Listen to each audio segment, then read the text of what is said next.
Hello, I am here all alone. Celeste will be here in just a moment, I promise. How's everybody doing? It's Thursday. Good to see you.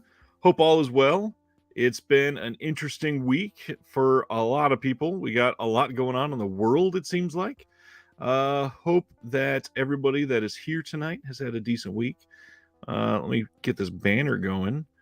Yeah, good to see everybody. What's going on, Celeste? Let's see, Stan. I almost said Celeste. Hello. Uh, Sibner's here. What's going on? Tony, my friend. Hello. The man with his own Discord emoji. And there's Celeste. Here we go. Hello. Hello. How are you? Can we hear me? Yes. I'm all right. Scrambling, it seems like. Yeah. Honestly, it's a fool's errand for me to try to be on time for anything in my entire life. So that's what we're at. I'll leave the comment that you said about being on time this morning out of it then. Okay. No, that's exactly what I'm referring to, because I know I said that on purpose, and I'm kind of like, honestly, I'm a fool if I think I'm going to be on time for anything. Well, I'm glad to have you. We got all kinds of people here Yeah. saying hello to you. One I wanted to highlight for you. Stan says, "Hi, Ryan and Celeste, two wonderful humans." Hi, Stan. Thank you. That's very sweet. Brian says hello. Josephine, as usual, has some questions for you. One, what are your favorite novels? My favorite novels. I don't read as much as I should. I know the answer to that question, but it's almost slightly embarrassing because all right, I don't know. Some people feel a type of way about it, but my favorite novel of all time is American Psycho. Oh, okay, I get that. Yeah, some people will hear that and be like, "Yeah, really, that one, huh?" It's kind of a different strokes for different folks. Actually wrote like an academic paper on it when I was in college for one of my feminist sort of, what was the name of that course? Feminist something or other. I wrote a paper on American Psycho and I defended it. And interesting. I got an A on it, so I guess I did okay. Nice. Ken wants to know if you have any guesses for what's coming in. I guess the flash pre-order from Vinegar Syndrome for what we can see on the banner at the moment. Have you taken a look? I've not seen the banner, so I don't know.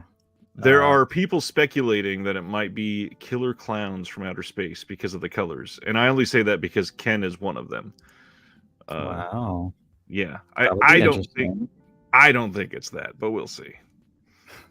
I don't either, but that would be a fun curveball of sorts.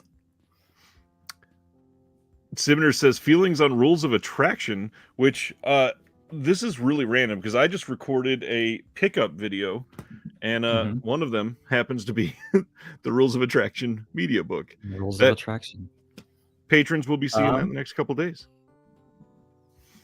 I've never seen it, but generally, I think it's good to have open communication and respect the other person's feelings and boundaries. And if it's reciprocated, then that's wonderful. And if not, you just kind of have to understand that it's not your fault or you as a person. And some people just aren't meant to be together.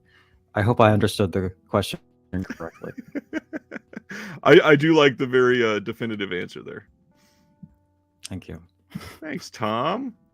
Appreciate you. That's wonderful. We don't get hardly any of those here. Appreciate that. What's going on? Nice.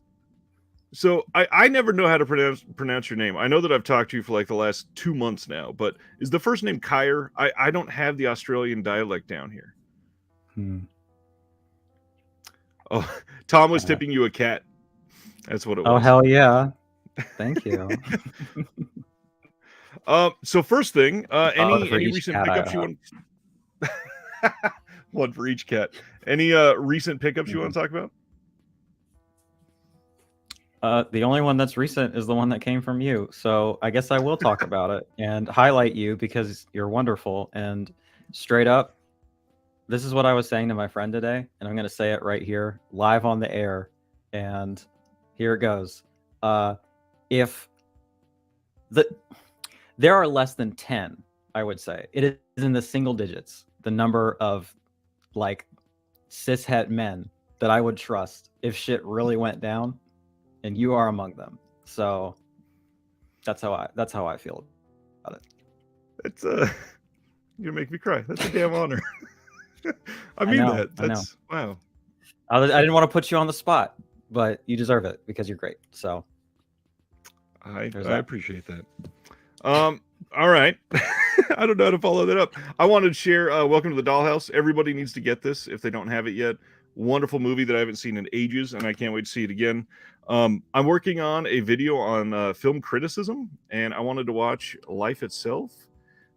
This is the Roger Ebert documentary of sorts, and it's supposed to be pretty great. And then I am very excited to see After Sun. Have you seen After Sun yet? No, it's You not have.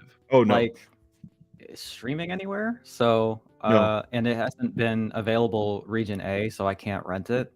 But I know it will be soon. So hopefully I'll get a chance to watch that. Yeah.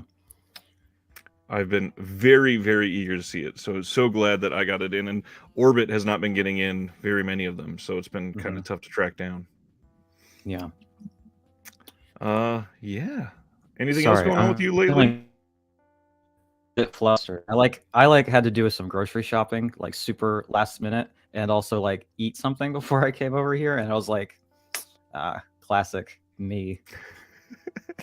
FYI, you are lagging again. Oh no. How bad is it? It's not as bad as that first time, but it's getting there. Oh god. Okay.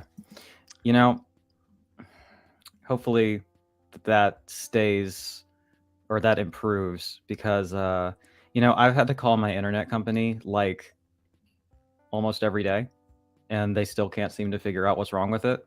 Weird. It's been a nightmare, to be honest with you. So that's good.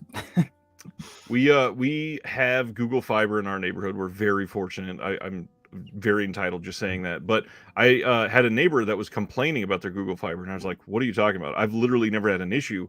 Found out the way that fiber is ran, just because they're at the end of a certain line, it degrades the entire time. So by the time it got to the neighbor's house, they had like complete nothingness for internet, and that's why theirs is always terrible.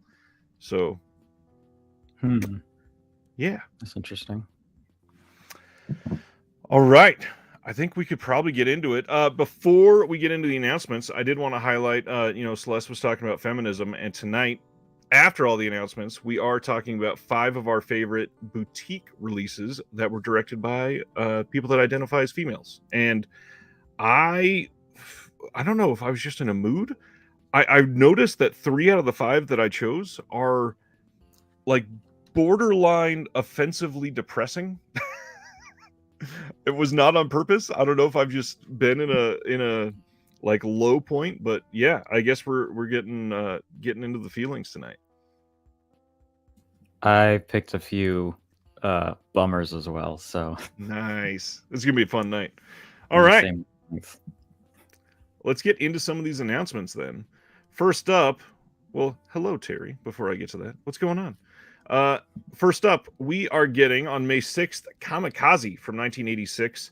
This is a Kino Lorber release that has an audio commentary with Eddie Von Mueller, and this, I believe, is another one of the Lionsgate titles. This is, I think, only the second one that they've released from their vaults, and Kino is able to put this out. This is pretty damn cool that we're getting this. Nice. I don't know anything about this movie, but it's Luc Besson who did La Femme Nikita and Leon the Professional and The Fifth Element.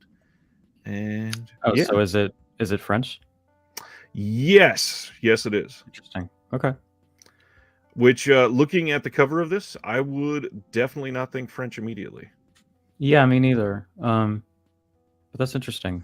Yeah, I don't know a lot about it, so I don't have a lot of intelligent commentary to add on that one. Plus, you're not the only one. I'm gonna go ahead and say it now. I've been saying this lately. I'm straight up in my bimbo arc. Like, it's just dumb shit all the way down. I don't any sort of intelligent commentary or successful articulation is a thing of the past. I'm just it's just gone. Shit. Yeah, it's just all gone. Cool. So We all deserve those moments. yeah, Shout that's what I Factory is have. hosting a Shout Select sale, and this is going on until tomorrow. You get 40% off of many of the Shout Select titles, and they're doing a couple giveaways. Unfortunately, this is a classic Shout sale, and it's not very great. Most of the titles are priced at like Amazon prices at best. Yeah, I mean, they have a couple good ones, and then most of them are like, I mean, it's for the best. Yeah, for me right now, but not very tempting, that's for sure. mm-mm. Next up, if you love Chucky, on May 15th in the UK, HMV, Zavvi, and Amazon UK are getting this Chucky Season 2 Steelbook. They are also doing one of the special limited edition hardcover boxes. I think it's the Good Guys version, Good Guys Season 2, whatever they're calling it. They are doing another one of those. There's not a whole lot of details about that yet that I saw, at least when I posted this. But yeah, you should be able to pick this up. And I believe Orbit was doing a pre-order for this. So if you really wanted the Steelbook for this and you're in the States, you can have that. This is likely locked to Region B. And the only bonus feature on there is some deleted scenes. I don't think we've talked about it. Are you a Child's Play fan at all? I've only seen the first one, and I talked about it on my channel briefly in a video for a sort of October thing I was doing. I like it. I don't know that I'd consider myself a fan, quote unquote. Like, I don't have any like Chucky merch or anything, and I've only seen the first one, so but I do like it. So. There's no real way to say this next sentence without sounding like an uber wannabe hipster, but it's odd how popular Child's Play has gotten and not remained sort of this not underground necessarily, but like common horror title. Child's Play's just kind of inserted itself into everything.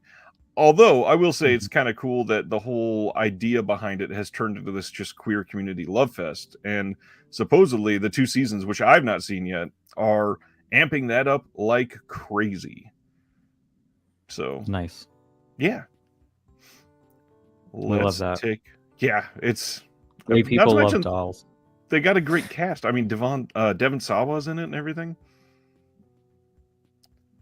Let's see. Kino Lorber is putting out The Day and the Hour from 1963. This is getting a 4K restoration, only getting released on Blu-ray, but this is another French title. We're getting a whole lot of French films lately. Yeah. Oh, Brent says Chucky Season 2 should be region free. Nice. Very nice. Cool.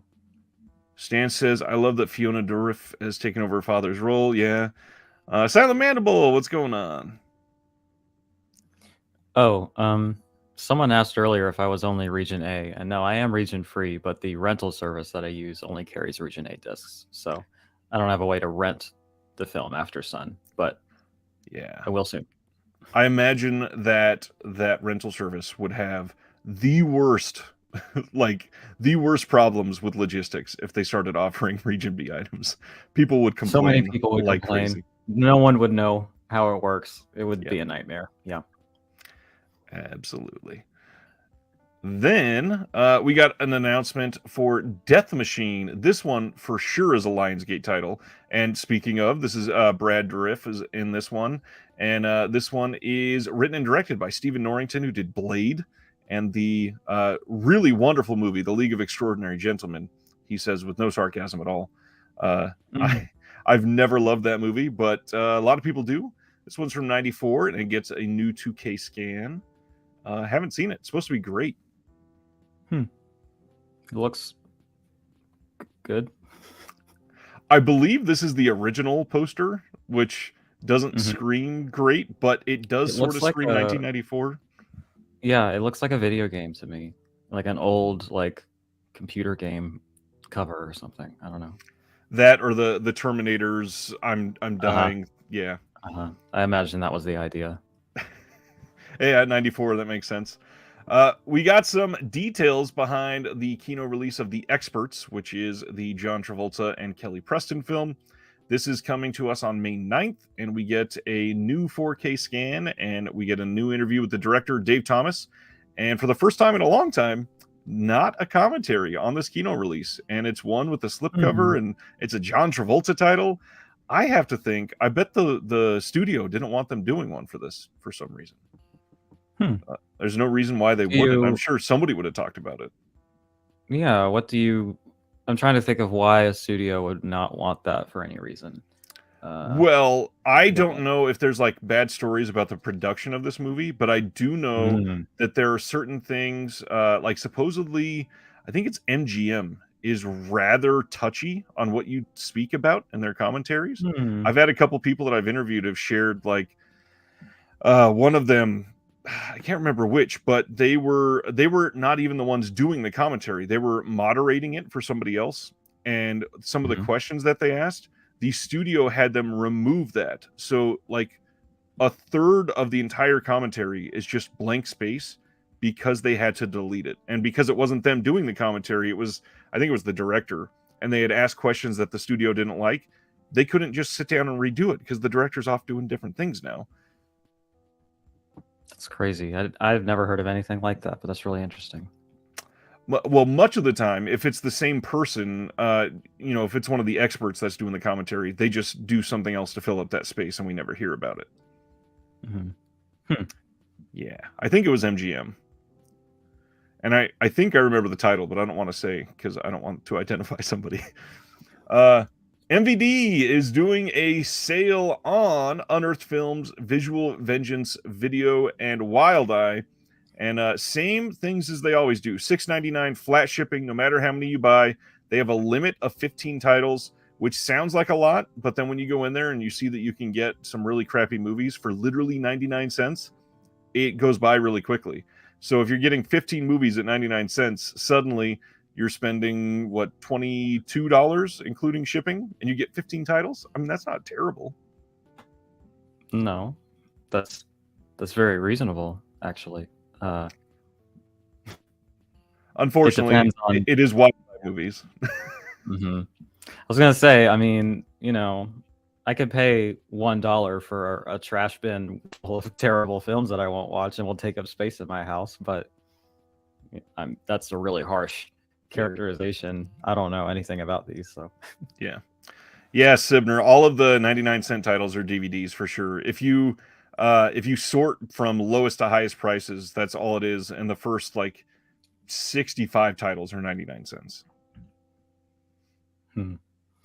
Yeah, I remember on the Black Friday sale they had a few Blu-rays for like $1, and I looked them up and they just didn't seem like my kind of thing, but sure there are some people. Yeah, and there are some people that just truly love the type of films that Wild Eye puts out. I know somebody commented, I think it was on the Facebook post for this, that they were waiting for this sale because they had started to run out of Wild Eye films and they love them. So they bought 15 of the 99-cent titles and they got them coming for $22. I mean, if you love them, that's great. Nice. Hey, Ryan, real quick. Yeah. I'm going to try doing something with my internet real quick, and hopefully that will improve things. So okay. I'll be right back. That's okay. Sounds good. Yes, cool. Art B. Josh Williams, good deals on the Evil Dead Trap movies. Part 2 especially is way lower than I expected. Also, yes, like John said, the Visual Vengeance titles, pretty decent releases, and not like amazing prices, but good enough to say, hey, these are at least pretty tempting. If you do find some of them, it can be worth it. Sibner says, I do like obscure titles, but got to do some research. It's not just obscure. It's like the modern, no budget, shot on like iPhone or less quality, a wannabe horror where it's like a really cheap mask, and a lot of them are just not great. Plus, you're getting them in DVD quality, and then on top of that, it is I don't know. A lot of them, there's not enough of a plot to even be like, this is like, I like the story aspect of it, which you can on others. I don't know. But I will say, if you go to this sale and you look it up, Clickbait, the movie Clickbait is available, and that's Jeremy Long's film. He was the writer on that film. He's on this channel all the time. Hell, he might be in the chat right now. Yeah, you can get it on sale right now. It's DVD only, but it is one of the best places to get this without going through the motions to get the Blu-ray, which was only in that horror pack limited edition release. Yes, I need to see that Acid King documentary for sure. The Old Man movie is supposed to be really interesting, and I believe last I checked it was on Tubi, actually. So, yeah. John, that's perfect. A step up from Trauma. And even then, some Trauma movies are way better than these. Sardis liked it. Nice. Yeah, it is definitely Unearth's first animation title. And Sardis, isn't it like a Dutch film or something like that? It's definitely European. Chris, Celeste is here. Celeste is having some internet issues. They'll be right back, and we'll be right into it. You can see the little box on the screen there. Let's see. I will share, since I normally don't promote these enough. I did an interview with Bill Ackerman, and I did not get, not that I'm in this for views or anything like that, but a lot of people have not been checking this out, and I have a feeling because they don't know the name Bill Ackerman. And one of the things that I wanted to highlight is that Bill Ackerman is like the professional level of my interviews. I want people to be able to see this because supporting characters was a major inspiration for me to do what I did, and I appreciate Bill so much. And not to mention, Bill is one of the two people that are on the commentary for the upcoming Texas Chainsaw Massacre release, that the 4K release that was recorded in the Texas Chainsaw House. And if I remember, let's see. I thought the commentary was on this release, but it's not. I guess I can highlight this, that the US 4K of Texas Chainsaw Massacre is out there, and it's pretty cheap right now, actually. It's Estonian. That's right. It's Estonian. I mean, we got somebody from Estonia that's always a part of this. He'll be hopping on in a little while. Nice. Thanks, Dan. Appreciate that. Should I just get a Serbian film to have it in my big no-no clip? I mean, honestly, I think a Serbian film is genuinely a really good movie, actually. Really well made. We'll just keep going right along here. Hustle with Burt Reynolds is coming from Kino Lorber on May 16th. This one gets a 4K scan of the OCN with a new audio commentary by Elaine Silver and James Ursini. And I don't know much about this. Catherine Deneuve and Burt Reynolds. Yeah, it's a movie. I'm not a big Burt Reynolds fan. Every time I say that, I piss some people off because it's a lot of the big. Oh, there's Celeste. Hello. Hi. Let me know if this improves. That actually feels a lot better so far. Sick. All right. Hopefully, I won't be so flustered now that I can hear you in real time and actually provide something insightful. Good. Joe Jax has been waiting on a Kino sale. We should be getting word of one happening probably next week, I would assume. It is usually starting around the third week of March, and although that may have been this week, it looks like it'll probably be pushed next week. And then also the Criterion Flash sale will probably be next week as well. Yeah. Just got the TCM 4K Steel today. Ordered a couple I haven't seen. Nice. Thank you, Christopher. That's a very kind comment. I appreciate that. Well, and that was right after he was disappointed. He said no guest tonight, and I said Celeste will be right back. Celeste is a legend. Stan says, so scared of a Serbian film before I saw it, but it turned out to be extraordinary. See? I'm glad that you agree. I have seen it. I was going to say, have you seen a Serbian film? Mm-hmm. It's okay. I was honestly kind of underwhelmed, both in its reputation and what it actually is, and in just how much I liked it. I don't think it's nearly as bad as people make it out to be. And in fact, the more extreme scenes are kind of almost comical in how absurd they are. Yep. There is a scene towards the end that made me extremely uncomfortable. I'm sure you can guess which one it is. That was pretty rough. But the rest of it I thought was kind of cartoonish, honestly. Yeah. And I kind of understand the point behind it, but I don't know. I wasn't really into it, to be honest. But I will defend it from people who say it's like not a real movie or something. That's a silly thing to say. Is this a real conversation? Sibner says, is a Serbian film a Christmas movie? Sure, why not? Anything's a Christmas movie if you want. I'm trying to think of that opening scene when they're in the living room. I don't think there's any indications of Christmas there. A Serbian Christmas. There's so many puns that I want to make right now that are just very inappropriate. We got some release details for the Shout Factory 4K of The Haunting of Julia, and this is now the 4th time that we've discussed this film on this show. And oh my dear God. The second time just with me. Imprint announcements. Nice. We're going to miss those, yeah. This is the second time just with you? Mm-hmm. Oh, I remember the last time I was here, we discussed, I think it was this release, and we were like, I was like, I'm sure it'll one more at least. And then we were talking about like the Bed Bath & Beyond exclusive release and shit. Yeah, we talked about this 3 weeks in a row on this show, which is ridiculous. But now at least we can compare releases. So this one gets this one's a UHD, which has that over the imprint. Yes, it's imprint that's putting it out. Imprint release. That one's only Blu-ray, but that one I believe it said it had a CD. I think if I remember right. This one gets a new audio commentary by Richard Longcrane and film historian Simon Fitzjohn. And then there's also introduction to the film by the director. There is Simon Fitzjohn, revisiting the locations from the film.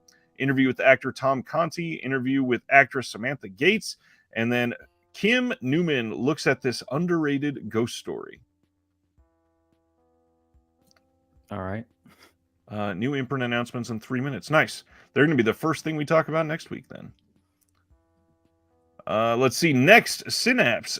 They kind of cheekily announced that they were going to be selling this at a con like 2 weekends ago, and then out of nowhere, this just came out, and this is a Diabolic and Synapse exclusive for the slipcover at least. And this is Black Circle from 2018, and the big thing that they're hanging this on is it stars Christina Lindberg of Thriller: A Cruel Picture fame, and it's from 2018. I gotta admit the trailer did not look great. I won't say that it's a bad movie or anything like that, but yeah, it didn't look wonderful. Yeah. Christina Lindberg though, man, she is getting around. She just went to Le Chat Quifume in France to sign some copies of their recent release of Thriller, and I mean she looks great at her age for sure. Yeah. D. Sibner is asking what I watch at Christmas because they seem to think that I have some wacky choices. It's actually really, really boring what I watch at Christmas. I like to watch the Rankin and Bass Christmas specials, and I like to watch a Muppet Christmas Carol. Those are my go-tos every year. We watched that as a Discord this last December. It was nice. It's very off-brand, but I actually just really love Christmas, so. Yeah, that makes sense. Let's see. Griff says the trailer for this made it seem like something Altered Innocence would put out. Slow burn and not much happening. I wouldn't really classify most Altered Innocence titles as that. Huh. Slow burn? A few of them certainly slow burn, but I wouldn't say not much happening. A lot of their stuff is just coming of age films. Yeah, it's usually like artsier stuff is what they like, and I guess a lot of people consider those to be slower paced. I do actually have an Altered Innocence title to talk about at the end of our conversation today, and I would say that one is pretty slow paced, but nice. Yeah, I need to watch more of their stuff, honestly. Well, I was stoked that I was posting this the week that you were going to be on, because this screamed Celeste. Did you happen to see this post and the next 3 that are a part of this? No. So this is Black Zero, which is a new boutique label out of Canada. We are going to go through some of this stuff, and then there are 3 title announcements that are out there and available already from these guys. But what it is like full-blown Canadian experimental cinema from the 1960s to present. And it sounds like something that would be right up your alley. So what they say is, we are named for the second sequence in John Hofstadter's Palace of Pleasure, What does Black Zero mean to us? It is the solid black frame that marks the 0 point of a film's countdown leader. It is the dark acetate of a roll of film stock as seen in profile. It is a void and an absolute fill, nothing and everything, the darkness of the movie house magnified to infinity. It is the circle at the center at each of our discs. Which, okay. It sounds a little pretentious, but they put so much thought into that. You're like, okay, dude, whatever you say. The actual informational stuff with this that I wanted everybody to know about, though, is that they say Canadian experimental film is an underserved field with a rich history. Our staff, advisors, and commentators include filmmakers, critics, and authors of books on the subject whose close and extensive experience with this cinema informs our releases, which love that. They have a frequently asked questions, and that's what all these are from. They say that our policy is to accept purchase orders only for discs that we can put in the mail immediately, so they will not do pre-orders. It is announcement, you can buy it now type of thing. This is where it might get interesting for a lot of people, is all of their discs are BDRs. They are basically an art house Gold Ninja video. We use high quality verbatim media. We burn them on an Epson disc producer system, and we test our discs on a variety of common players. Our discs are all region. Each release is assembled by hand at our workshop in Toronto, Canada. And then if you are really wanting to dive into this, Justin DeClue did an interview with Stephen Broomer, who is the founder, owner of Black Zero, and you can hear that on Important Cinema Club. And the episode for that was on January 25th. Yeah. Interesting. Kire, would you like me to tell you the? Yeah, you can put them in the comments. We can chat about them real quick. Okay, so the 3 titles, and this is where you might get excited because they certainly sound very experimental. So first we got Everything Everywhere Again Alive from 1975. This is 72 minutes, limited to 1,000 pieces, and it says it's a landmark work of Canadian underground cinema, a film diary with mystic and symbolic overtones. In the early 70s, Toronto filmmaker Keith Locke moved to Buck Lake, where members of the Toronto art scene were undertaking an experiment in communal living. It's the 70s, most people were. Locke filmed the achievements and daily rituals of his fellow communards, his camera bearing witness as a community assembled and dispersed. The resulting film uses poetic strategies, including logograms and other graphic disruptions, to extend its themes of renewal and rebirth, and to mark the encounter between reason and imagination, the concrete and the abstract. Neat. D. Sibner used the joke that I was pondering using, and I thought it was too obvious, but yep. I respect the going for it. It seemed very obvious after their Black Zero puns with making it sound like the bagel in Everything Everywhere. Tony is back, and they Imprint is doing The Bounty from 84, Leap from 2020, Marlena from 2000, Not One Less from 99, My Summer of Love from 2004. Not 17 minutes, hard as 70 minutes. 70. What was that, Celeste? I cut you off, sorry. Oh, no, you're fine. I was just saying that I don't recognize any of those titles from Imprint. Yeah, me neither. I think I might recognize My Summer of Love 2004, and then they're doing Damage from 92. Yes, a little pretension can definitely be healthy. I think Celeste and I would both agree with that. I tried to embody a healthy amount of pretension. Joe Jack, what's limited to 1,000? I believe they are only doing 1,000 of them, period. Not a slipcover, just 1,000 releases. Just like Golden Ninja Video. They only do that limited run. And this is what the back of the release will look like. And so you can get an idea of their extras. They have an audio commentary by Keith Locke, Return to Buck Lake, a new documentary featuring Locke and Buck Lake founder Tom, I don't speak French, Brûlé, something like that. Going, a short film by Keith Locke, A Circle in the Wilderness, a new interview with Keith Locke about the film and his time at Buck Lake, and then Changing Seasons, the Canadian pastoral in Keith Locke's Everything Everywhere Again Alive, a video essay by Stephen Brumer, and then there are liner notes by Buck Lake member and filmmaker Anna Granau. Neat. I mean, it looks Yeah. like they did some effort there. It's not just like a trailer or something. True. The next one, this is where they got their name from. Palace of Pleasure from 1967, a long-neglected classic of Canadian experimental cinema, a triumph of erotic art, a film about which Gene Youngblood once wrote, "See it and you'll see a window on the future," a Joyce Burroughs assemblage of bold, poetic, surreal visions of physical love in every conceivable form. In 1967, John Hofstas released The Palace of Pleasure, a dual-screen therapeutic exploration of the erotic imagination. Intended as a trilogy, only the first two sequences were completed. The first part, Red Path 25, is a fantasy meeting between a young woman and her dream lover. The second part, Black Zero, is a macabre ritual vision of sexual freedom and domestic life that haunts the mind long after the screen has darkened. Okay, so this one's different. It says first pressing, limited edition of 1,000. The odd part here, this is actually only 38 minutes long. It's not a 70-minute film like that first one. And what's different about this compared to Gold Ninja, this actually says newly restored in 4K. So it's not some public domain type of film that they're putting out. I wonder who did the restoration on that. I mean, I guess it's a shorter film, so it'd be less cost intensive, but still, I mean, it's a bit of a ambitious venture for such a small company, I guess. Yeah, especially one that's brand new. But yeah, I don't know.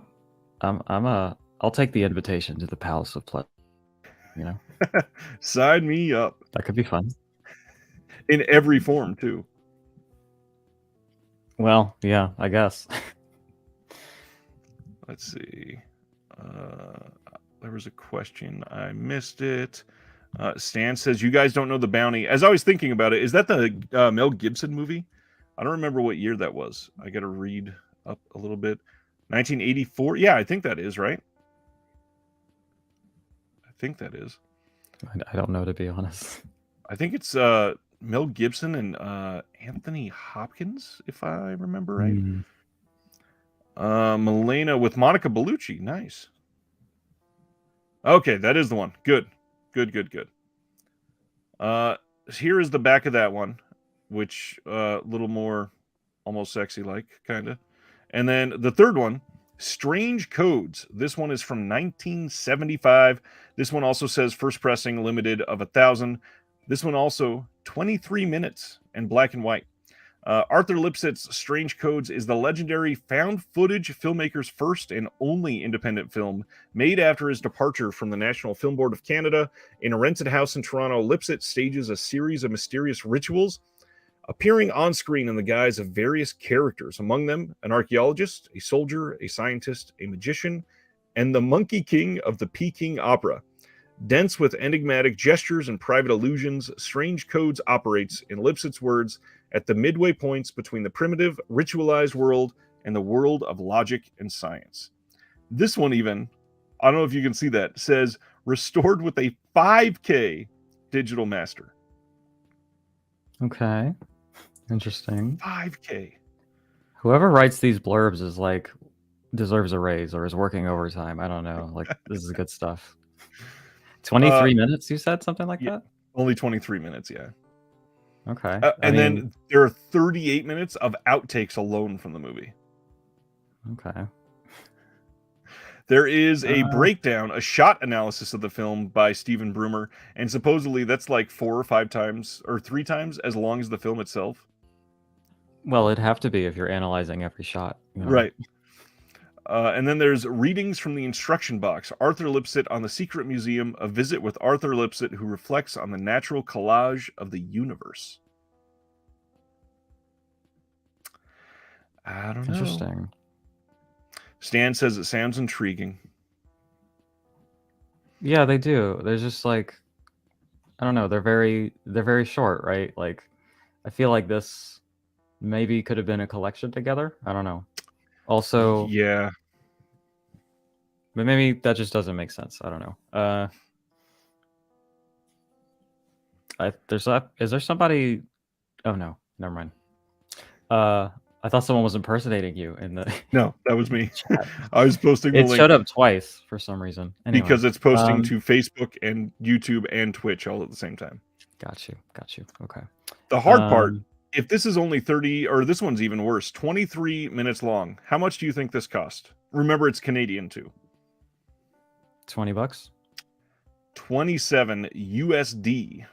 So Yeah, in Canadian money, it's a little more than that. Yeah, I mean, I guess it is like handmade stuff and everything, but Right. you know, do we know what the difference is going to be between the first and second pressings, or is it just going to be like a, I don't know, you just know that it is? Only one of these even mentioned a booklet, I think, or liner notes on the second one, liner notes on the first one. It could be a booklet, but this third one doesn't mention a booklet. Not entirely sure then. Interesting. All right, let's go to the next one then. Milestone Films, who is a partner label of Kino Lorber, they're putting out The Sorrow and the Pity from 1969. This is a new 2K restoration of a very French film, clearly, as you can tell if you're watching this from the cover. And this one is getting a new 2K restoration. There is a 40-minute visual history, courtesy of the Academy of Motion Picture Arts and Sciences from 2017. And this looks like a pretty decent release overall. I've heard about this one prior. It's supposed to be pretty great. It's a documentary. It is from its first release at an underground theater in Paris. This account of France's occupation under the Nazi regime has been acclaimed as one of the most moving and influential films ever made. Director Marcel Offels interviewed the residents of Clermont-Ferrand who remembered the occupation, as well as government officials, writers, farmers, artists, and German veterans. Here in their own words is the story of how ordinary citizens and leaders alike behaved under military siege. Wow, that sounds like a must own.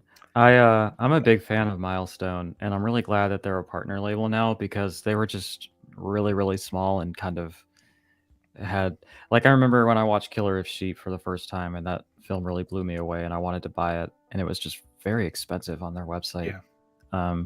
So hopefully we can kind of meet in the middle there, and it looks like, we are going to be getting easier accessibility and better price points for their stuff. Like, I know that Losing Ground has been in a couple Kino sales at this point. I just haven't picked it up yet, but that's a great film for anybody who's interested, by the way. Do you remember the price on that one in the sale? I think it was like $12, maybe $10. I was in keeping with the rest of their numbers. Yeah. Yeah, and that's not too bad, especially for a film like this. If you can wait, it's March, which means we're probably going to be having Kino sales every, 90 days starting next week or the week after. This will probably be on sale come, July or August, somewhere around there. $12, why not? Yeah. Hi, What's Will. going on, Will? Sardis just bought all 3 of those experimental films. Damn, dude. Going hard. I respect it. $95 with shipping. Speaking of Nazis, coming on 4K from Dark Force this summer is the Blackgestapo from 1975. I usually don't really cover a lot of the Dark Force titles, but this seemed like one that more people would want to know about. This one is, we don't know a whole lot of the extras or anything like that yet with the way that Dark Force announces things, but I don't know. I still got to see for myself what their 4Ks are going to look like. Have you ever dove into Dark Force at all with anything? No, I haven't. And I was actually going to ask you that, because when I saw you posted this, I was like, I don't know how many people are really out here doing like Nazi exploitation films in 4K. Like, that's a weird pick to me, and I'm like wondering who Darkstar is that they are doing this sort of thing, and they also have the money behind it to do a kind of 4K release like this. I mean, that's not a cheap venture. It just seems really bizarre to me, and I don't know anything about the company, so I was kind of hoping you could maybe fill me in a bit. Well, strap in.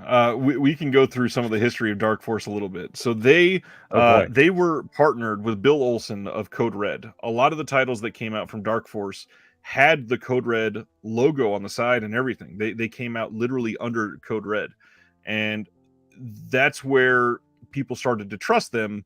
But then things took a weird turn. They started doing things like the main person behind Dark Force is somebody that does wrestling, not like it's like amateur wrestling, but like WCW, WWE type wrestling. And he acts like a heel in everything that he does, even surrounding the company. He has literally on a live video challenged Vinegar Syndrome to a cage match. Okay. This company has caused a lot of problems, such as banning people from their site for giving any sort of negative word on Facebook during a live video.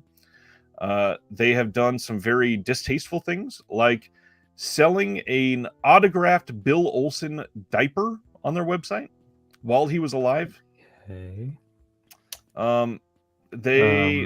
He hosts live videos, and this dude affords to live in like downtown Los Angeles somehow, and has like a very expensive car outside, and easily wherever they're showing, it's a really like American Psycho sleazy type of apartment in downtown LA, where it's like stuff that has like mirror accents that shouldn't have mirror accents. But the important stuff, the discs. So they have a history of improperly translating subtitles, not including subtitles on very specific things, which are obvious. And then when people call them out, they attack the person that bought the disc. They just don't have a whole lot of high quality releases. They're very akin with other Code Red releases.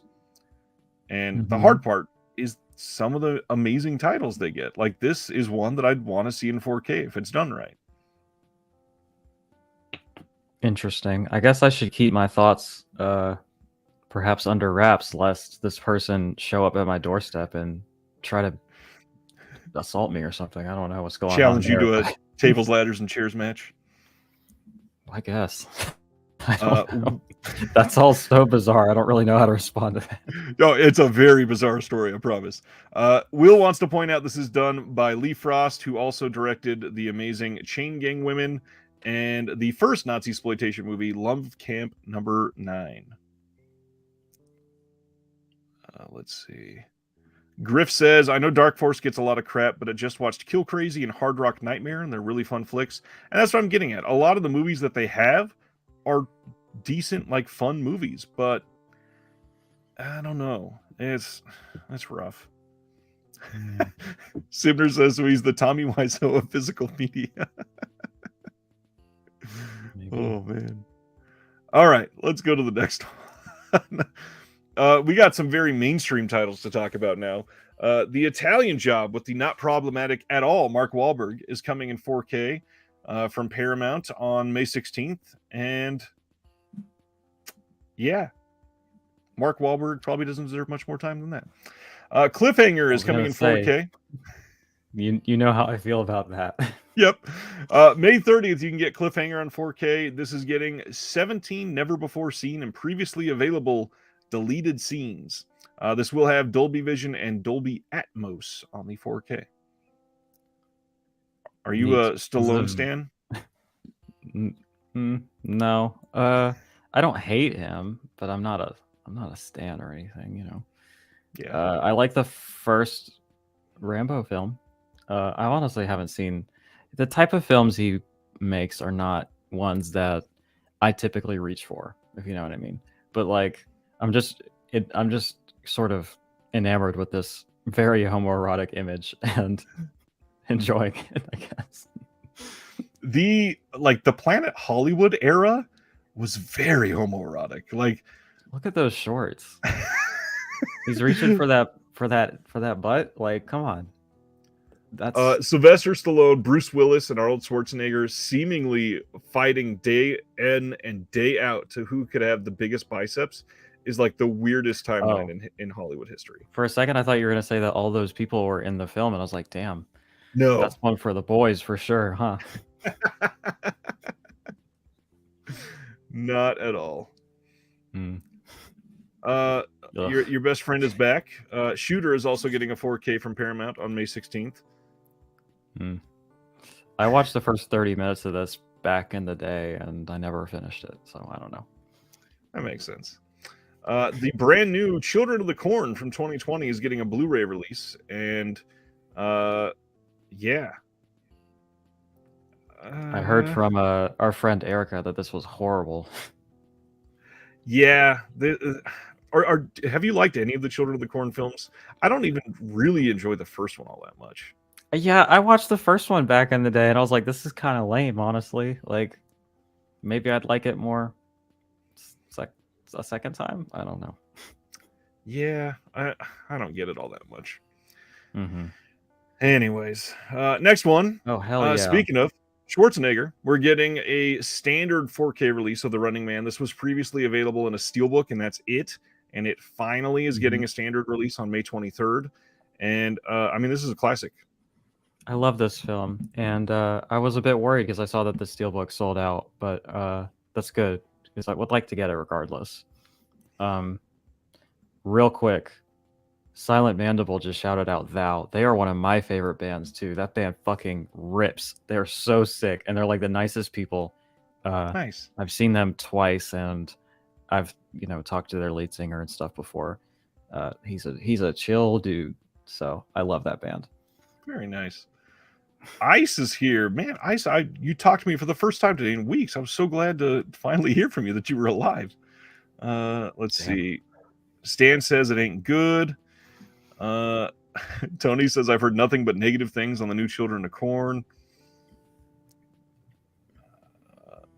This is likely not the same scan as the German media book. A lot of those German media books, unless they're from a couple companies, which David, if you're super into media books, you can send me an email. I'll send you a list I have that this is ridiculous, but there are certain German companies. If you watched my video with Wicked Vision, there are certain companies that they just straight make bootlegs. They don't get legal permission to put out the movies, and they find an HD scan and put it on a disc and sell it. So I try not to support those companies. So if you want the list of the good ones to support that actually do get authorized restorations, my email's in the description below, and I'll send you that list. Anybody can reach out, obviously. All right, let's go to the next one, which is Criterion releases. June 20th, we're getting Medicine for Melancholy, which is the Barry Jenkins Criterion entrance. And this is his first film. Are you a Barry Jenkins person? Have you seen anything from him? I am. I think I've only seen Moonlight, but that's a really special, wonderful film that I was fortunate enough to see in the theater when it first came out. Yeah, that one is just really something. And I've seen that this one has a bit more mixed reviews attached to it, but yeah. I'll definitely be interested in checking it out. And I love this beautiful sort of watercolor illustration for the artwork. Criterion does really great art when they get new art. Do. They really do, honestly. I usually love it. Yeah. So this gets a new audio commentary with Barry on it, and it's got a 2008 commentary with Jenkins and the producers and the editor. There's a new program about the making of, featuring Sanders and actor Wyatt Cenac, and camera test footage, blooper reel, and an essay by critic Danielle Amir Jackson. And this cover art is by Alphaville. That's the artist's handle. And the big thing with this is he shot this film on desaturated video. So it's like this weird exploration of alienation and connection that is supposed to be great. I've still not been able to see this one, but I've loved everything I've seen from Jenkins. Like Moonlight is such an interesting lightning in a bottle film, it feels like, and it just hit on every single level. Yeah. That's one of my favorite final shots in a film, I think. This is the final shot of Moonlight. Just really stayed with me. Silent Mandible says, haven't seen this, but I've seen If Beale Street Could Talk, which is another great one. And that movie's why I will always stand Brian Tyree Henry. Brian Tyree Henry is like a gift to current cinema. I don't know if you've seen the show Atlanta or anything else that he's been in, but God, dude is amazing at everything he does. Atlanta is stupendous. It's like black Twin Peaks in some episodes. It is this dive into culture that you would never expect to be a part of, and it's just, I love Atlanta. Nice. I'll have to check that out. It's on FX, and I think the show's completely over, so it's a really good time to watch it. I think it's only 4 seasons. Nice. It's ticking all the boxes. I have access to it. It's done, so I don't have to wait, and it's relatively short. Those are all really good music in it too. Nice. June 20th, Criterion is giving us The Servant from 1963. This is directed by Joseph Losey, and the screenplay is by Harold Pinter on this one. We got a new program on the director Joseph Losey by Imogene Sarah Smith, a rare interview from 1976 with Losey. There's an interview from 1996 with screenwriter Harold Pinter, interviews with actors, and a trailer, plus an essay by Colm Toibin. Yeah. I'm of two minds on this one. Oh, yeah? I mean, one, it's supposed to be an absolutely incredible film. I haven't seen it. It's been on the Criterion channel a bunch of times, and I keep meaning to see it, and it hasn't happened yet. And I love that cover art, and I love Imogen Sarah Smith. Every time she has an interview on one of these, I'm just like so stoked about it because she does such a great job. But this has a Studio Canal 4K that's been out for a minute, and I assume this is the same restoration. I don't really see a good reason why this wouldn't be on a 4K. Yeah. So that's just kind of unfortunate, you know? I don't know if they're going to change their mind or what, but like, I mean, I think most of the features are the same, so I don't know. It's just kind of, I've been a little bit disappointed in a lot of the moves Criterion's been making lately, because I was a very public and dedicated Criterion stan for a minute, and decisions like this have me kind of like, I don't know, a little disappointed, you know? I completely agree with a lot of that. The one thing that I will say is that they have very much excited me over the last couple of years with their choices in titles, but what they're doing with those titles is the opposite. I totally agree. I think the selections are on fucking point like every month, but increasingly I'm seeing the announcements and I'm being like, I mean, it's a little underwhelming with like what you're doing with them, you know? Right. Like the supplements are getting more and more bare bones. The artwork is usually still pretty good, but and there's just so many 4K upgrades I love 4K upgrades, but it seems to be at the expense or at the bandwidth or at the space of newer releases, or, you know, new to the collection releases. Yeah. That's a little bit disappointing, but I guess that they're having a bit of a moment where they need to save costs and put out safe titles, I guess. I don't know, but yeah. It's true. Sibner says, Criterion allowing brand new titles in the Barnes & Noble sale and their flash sales makes you wonder why other boutique labels can't do the same. I mean, I don't know if this is speaking to the choir or anything like that, preaching to the choir or whatever, but they're way bigger than any other boutique label, and that's probably the main reason why. They will sell more. They'll sell more titles at full MSRP from people that don't know the difference than most boutiques will sell during their sales. Period. I mean, I'm also. Go ahead. No, you're good. You can finish what you're saying. Just the way they've proliferated into Barnes & Noble alone gets a lot of the casual browsers to pick things up. Mm-hmm. Yeah, I was gonna say they also don't do limited editions, which is something that I've really respected them for, honestly. But I think for other companies to put a brand new limited edition on sale like that kind of loses a lot of the point of that, which is to drive, you know, sales early so they can recoup that cost faster for other titles. Whereas Criterion doesn't have to do that. But yeah, I think at the end of the day, they're just bigger, so they can afford to. Yeah, and that's the thing. Even with the Criterion flash sale, they're going to be doing more in pure dollars than most other labels will do in an entire year, guaranteed, in one 24-hour flash sale. Period. Next up, speaking of 4K re-releases, Time Bandits is coming on June 13th on 4K. This is another Terry Gilliam film, which this is the third one that has been upgraded. Is it the third or is this just the third 4K release from him? Either way, that's just this year. And honestly, I'm willing to bet we're probably going to be getting, since Arrow is doing Fear and Loathing in 4K, we're probably getting Fear and Loathing in 4K here, probably in the next 2 months of announcements coming to Criterion. Mm-hmm. Yeah, I think it's been 2 upgrades so far this year, and then a new title as well, the Baron Munchausen. And yeah, I'm pretty sure Brazil and the one you just said, Fear and Loathing, is going to be coming soon too. I don't know. They're really inundating us with the Terry Gilliam joints. You know, I guess he must sell well, and he must be really easy to work with, because that seems to be like a safe bet for them. You know.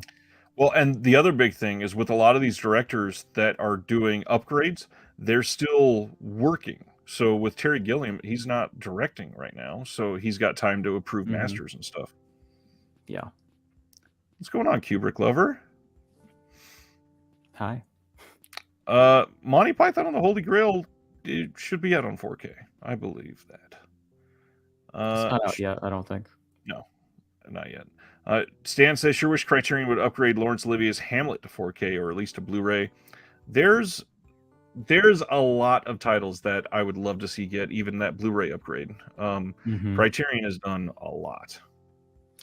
Yeah, that's the sort of the main thing that I've been kind of hoping from them, is that they could kind of update at least that in-print DVD collection that they have. And a lot of the Shakespeare titles are still on DVD. I would love to see like an upgraded Shakespeare box from them. I think that would be fun. The hard part, like, I don't think it's an ageist thing to say or anything, but I feel like a lot of the younger buyers that are really into Criterion, I don't think many of them are into Shakespeare anymore. Shakespeare's lost a lot of like draw that it had even 20 years ago. At least it feels like to me. Interesting. I don't know. Well, you know Wes Anderson will be all over 4K soon, Griff. Which is great, because I just finished buying all of his stuff. So, yay, restart. Yay. The Rules of the Game is coming in 4K as well. This one's got a 4K disc of the film and a Blu-ray of the film with the special features. This is we got an audio commentary written by film scholar Alexander Sononska and read by filmmaker Peter Bogdanovich, which is interesting. Comparison of the film's 2 endings. Somebody wrote the commentary, and then Peter Bogdanovich is reading it. I saw that when it was announced. I was like, I don't think I've ever heard of that, but that's fun. It's like an audiobook. Essentially, yes. There's a 2-part 1993 documentary by film critic David Thompson, and that is going to be on here. We got a video essay about the film's production, release, and 1959 reconstruction. Whole bunch of the other extras that have been on here. We got an essay, new cover by Raphael Garani. Yeah. This is one that a lot of people were expecting to come, and it just dropped immediately. So this one is interesting to me because, to my knowledge, this is the first 4K upgrade that comes with a new artwork that's different from the existing Blu-ray. Yep. So that's interesting. So maybe they're listening to the feedback from people that are kind of upset about these upgrades because there's no difference whatsoever. And that's a relatively easy thing that they can differentiate. But honestly, I don't like this artwork as much as the Blu-ray one. Sorry to whoever did it. Nothing against this artwork. I just prefer the other one, you know? The hard part about this too is, if I understand the complaints about not changing the artwork, but then I don't understand how, if you're Criterion, if you were going to keep the same artwork, why keep it in the same Blu-ray case? So that you can tell from 5 feet away that it's a different release. I was kind of hoping they would be doing... Yeah, when they first started, all the new, like the first initial 4K slate back in November of 2021, was it? I hope that's right. All of them were digipacks, and so I was kind of hoping that they would all get that premium digipack packaging. And lately, more often than not, they don't, which is, again, people have different opinions, but I agree. Eric, I'm not saying that Shakespeare is over. Come on. Shakespeare's canceled. As of today, he's too boring. I want to know, like, does Shakespeare still draw? Because it seems like nobody's like dying to get Shakespeare titles. You know what? hang on a second. I'm gonna mute myself because this is gonna be loud. But hold on one second. Okay, and I definitely don't mean nobody. I mean less than it used to be for sure. I'm very curious to see what is about to happen now. Oh, Right next to me on my desk, the Riverside Shakespeare collection. yeah. Yeah. I'm not like the biggest Shakespeare fan or anything, despite that being literally right next to me. But I watched the Titus film. I think it was last Ooh, year when it was on the Criterion Channel, and that shit Titus like is blew me amazing. away. It Titus was is so amazing. good, so good. And I was just like, I have never been able to get into Shakespeare until I saw that, and I was like, damn, I think I get it. I think I get the big deal. So I bought that, and I'm kind of trying to teach myself how to understand his lexicon and the way that he speaks. And it's an acquired skill almost, you know? But so far it's been fairly rewarding. I've reread some of them and it's pretty good. So, you know, Yeah, you read some of the sentences in that and you're like, oh, that's just amazing that somebody composed a sentence that good, you know? and that we still love it 400 years later Yeah. and still study it. Yes, Titus is fabulous. Joe Jack says you must be an English major. I studied political science, but I was in a few advanced placement English classes in high school, so I actually got to skip it in college. So Stan says you need to check out Peter Brook's King Lear. I probably should. I hated the way the Citizen Kane is packaged from Criterion. I'll defend it. I think it's fun. It's so extra. It's so extra. Will says, come to the Blackfriars Shakespeare Center in Staunton, Virginia this fall. We can go to a play together. Is that the one? Because I think I've been there. I think I went when I was in high school. We went on a trip there.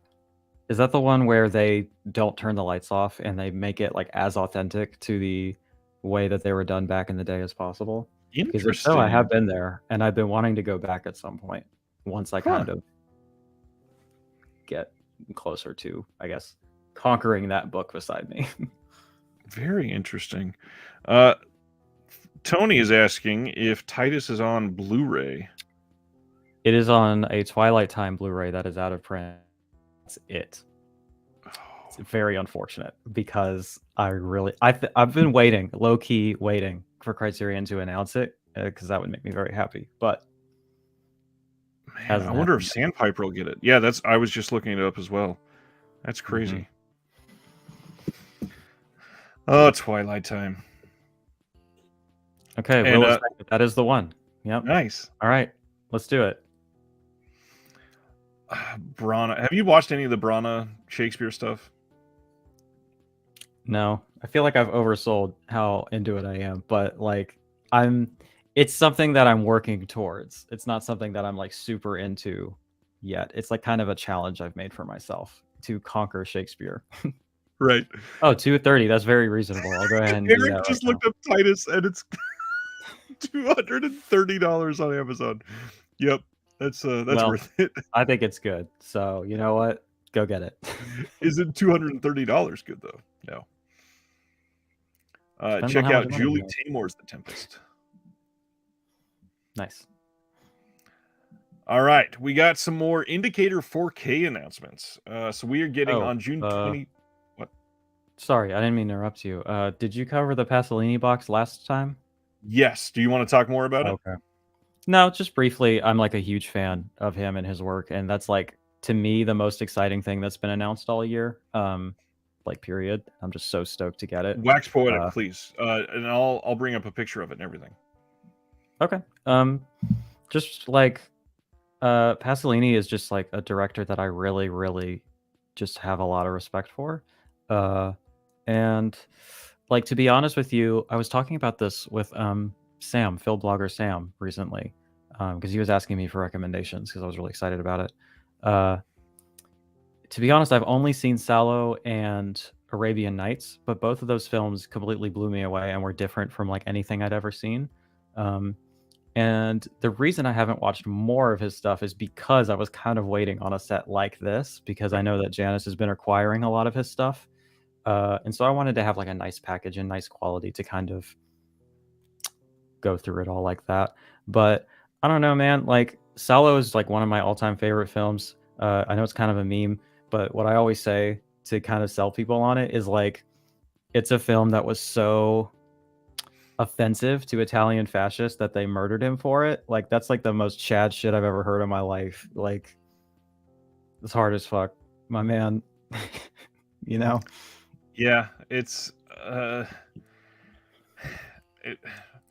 I think previously I had said Pasolini and the handful of people that you could kind of throw in that same sort of, not to like lower this to something negative, but that like subversive political bucket, they can really be seen as somebody that is just literally there to give a middle finger to the authoritarians that you just want to see fucked Mhm. over.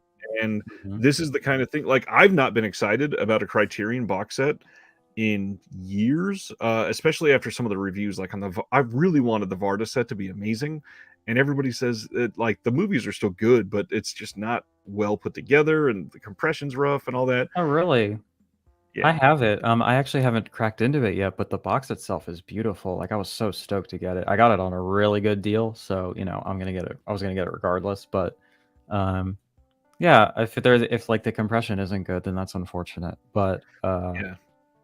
I will say I love the box. Um, but Well, yeah, and this is Varda's like the amazing. first like big set that they've done in a minute. So that in and of itself is exciting, but because it's for a director that I've been waiting for a comprehensive box like this for so long, I'm just like very excited about it. So yeah. Well, and not only that, it's the first one in a long time, but a lot of people were mildly disappointed because it's not this rumored Kurosawa box set that nobody's even Mhm. confirmed is coming. It's just been speculation. Yeah, I don't know that even has a chance, honestly. Like, some of those films are with other people, and like, I don't know. I haven't really heard anything other than just people really wanting it to confirm that that was Right. actually going to happen. So Yeah, this one is kind of a must for me fairly quickly. I definitely gonna wait on a sale because $200 for this is a mhm, lot. But um, mhm. this is the type of thing that the people that I respect hyping everything about this box set up says that some of these deep cuts, if I don't see them, I'm like willingly choosing to be an idiot. That's a bit And harsh, but you might be missing out on something. I don't know. Uh, big discounts, Truffaut box set. I could see that coming. I mean, Kino's been doing a lot of yeah, those too. I think that might actually happen. I know that they have. I think there's new restorations out for some of his stuff that Criterion has, so that might Definitely. actually happen. Yeah. So for those that haven't seen Sallow, what makes it your favorite film? My favorite film. Yeah, Um, well, it's not my favorite, but it's on the list somewhere. But yeah, I don't know. It's so I don't know. I'm a really big fan of extreme and subversive cinema in general, and when yeah. it's in service of such an important message, that's just even better. And the way that it's made is just so wholly unique.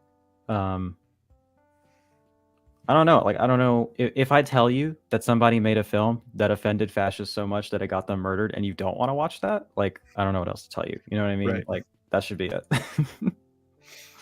Yeah, there's a lot that seems to be a little too prudish with current cinema that I feel like we need a couple I Sallows agree. to really come out and make some major waves. And it's not like it's not just the same argument that like Justin Lil Liberty has been posting about on Twitter, which nothing against what Justin is saying. I completely agree that film is not horny enough right now at all.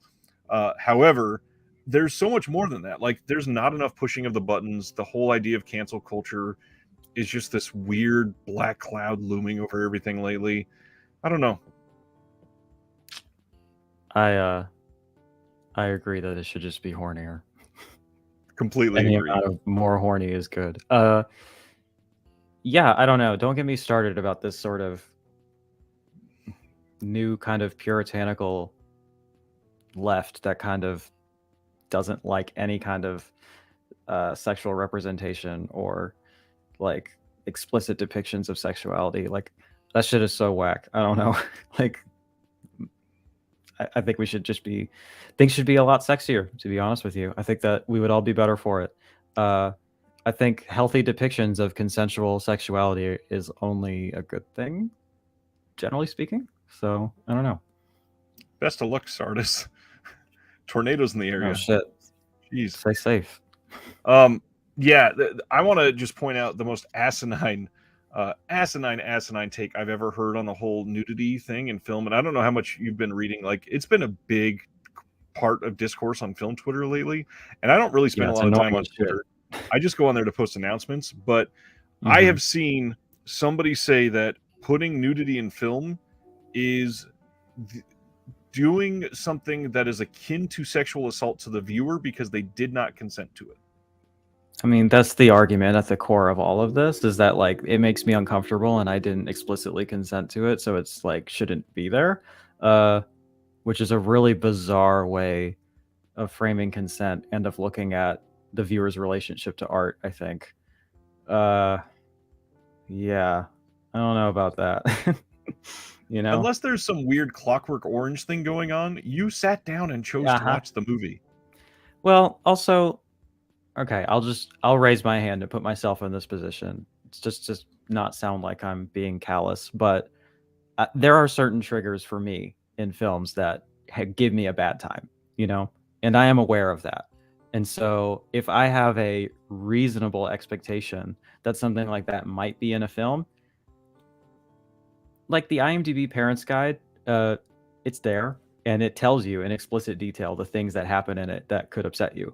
I know it's called the Parents Guide, but it's also like the trigger warning section. Like that's kind of what I use it for. Like, and if I see something there, I'm like, oh, I don't know about that. Or if I want to know if there's going to be like animal cruelty in something, I can check that. And sometimes, you know, stuff slips through the cracks and whatever, but I do kind of fundamentally agree that if you're watching something, especially something that is purposefully subversive or rated R, or, you know, giving you an idea that it is to be extreme in some way, like I kind of think that that's part of the thing, is that you signed up for an experience that you don't know everything about going in, you know? Yeah, I don't know. It's kind of a funny way to frame it, because with the reputation, like nobody is sitting down and accidentally watching Sallow. That would be very strange. But even if that did happen, like that's not Pasolini's fault, you know? Like exactly. No, that's very strange. It's just it is a weird way to look at it, I guess. Yeah. Absolutely. You know, I also real quick, I meant to make this point earlier, but when I've seen these Twitter threads where people are, let's call it, up in arms about how much sex there is apparently in media now, somebody will be like, well, like what? Can you give me an example? And a lot of times these people will bring up rape scenes, and I've seen other people point this out, but I want to go ahead and agree that a rape scene is not a sex scene. Like that's a scene of violence, and that's a different thing. And if that's where your head went, you might want to interrogate that. You know what I mean? Like, I'm just saying. Yeah. I mean, very well put. And that's the common argument that I've had with like the whole, not to make it all of this about religion necessarily, but with the conversation that comes up, like if you don't believe and you don't use that as the basis for your morals, why aren't you out there doing more raping and killing? I'm like, I'm doing as much as I want to do, which is none. Yeah, I don't get it. You bring up religion, and that is what it reminds me of, is this kind of, I guess, newer spin on old puritanical values. I'm just not here for it, honestly.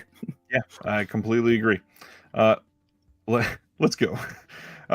Indicator 4K release is coming June 26th in the UK and June 27th in the US and Canada. We're getting Cold Eyes of Fear on 4K. This is a really good looking release. This is getting audio commentary with critics and authors David Flint and Adrian J. Smith. Directing fear, Enzo G. Castellari looks back at the production and his experience of working with the actors. He is still alive and kicking. This is a brand new interview, and this film is from 1971, which is fantastic that we're getting new stuff featuring him.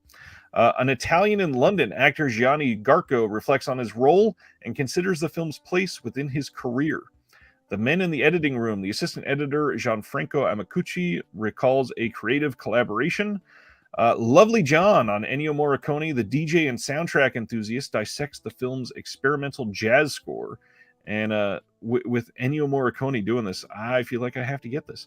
We also get a limited edition exclusive 80-page book with new essay by Roberto Curti, a career-spanning archival interview with Enzo G. Castellari, and some more archival interviews and an archival news reports on the death of actor Frank Wolf, overview of contemporary critical responses, and full film credits. Nice. Lots of stuff. I'm really hoping the Indicator 4Ks are good. I have no reason to think that they won't be. I agree. I don't have any reason to think that they wouldn't be. But yeah, they've been doing some interesting like gothic stuff that I'm not specifically familiar with, but it seems like it's absolutely in my wheelhouse. So yeah, they seem to be swinging for the fences with this. So taking some bold moves lately, and I'm here for it. Indicator kind of seems like a label that would pretty much all encompass everything that you specifically are a fan of. They do so many like classic You're kind things. of right. Yeah. Yeah. The classic gothic Mexican horror they were doing.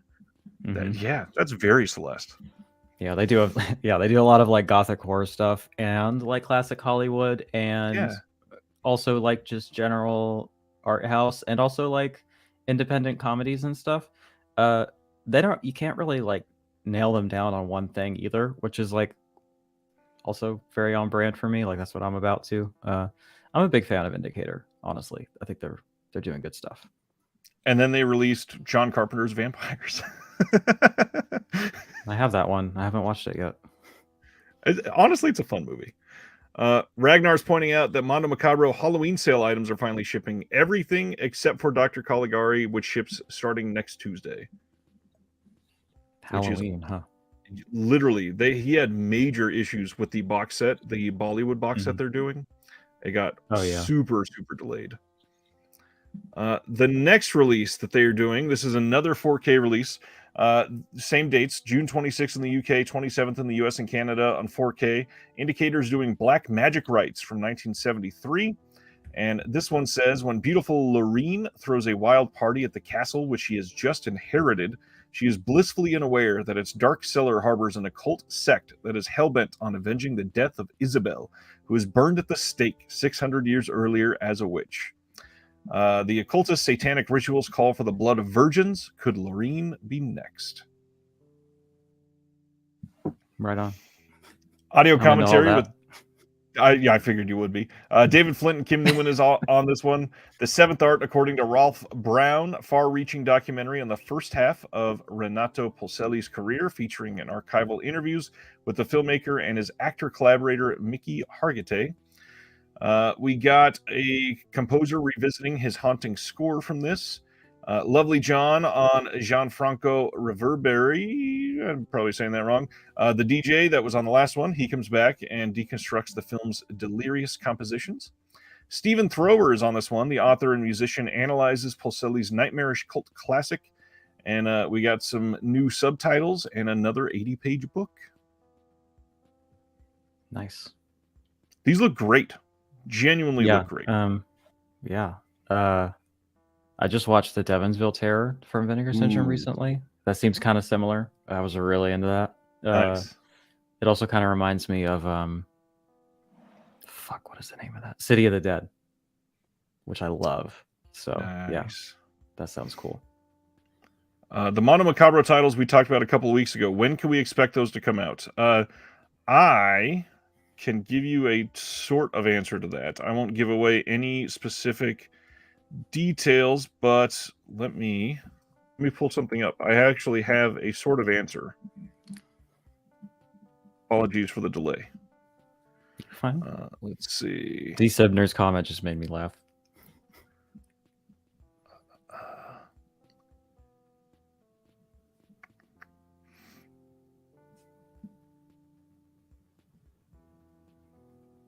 Okay, so I believe they're still planning on doing at least 3 more pre-order events this year.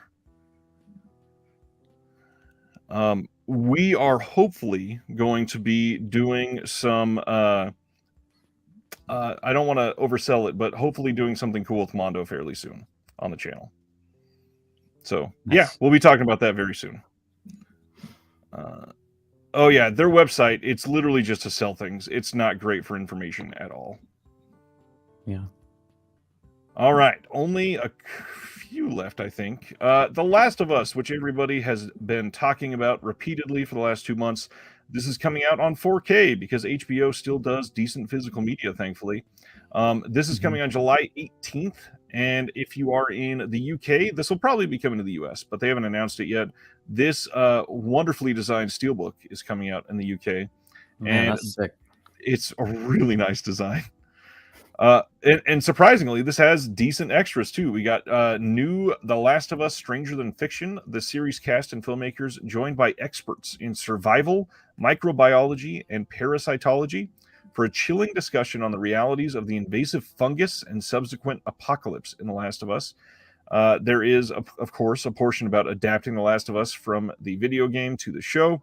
Discover how The Last of Us incorporated and expanded fan favorite game moments into the series, and then some other featurettes that they're doing. And yeah, it'll be subtitled in a few different languages.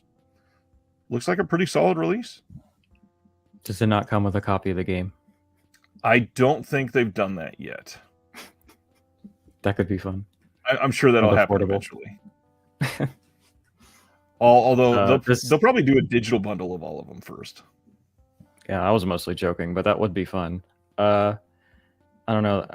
Yeah, that would be an interesting sort of blending of formats. Yeah. Yeah, this is exactly the kind of thing that the way my brain works, both the contrarianism and the completionism just completely avoids. So I'm like, oh, it's just like extreme hype, and they also want me to like think about the same thing for multiple weeks. I don't know about all that. I can't be out here waiting for things.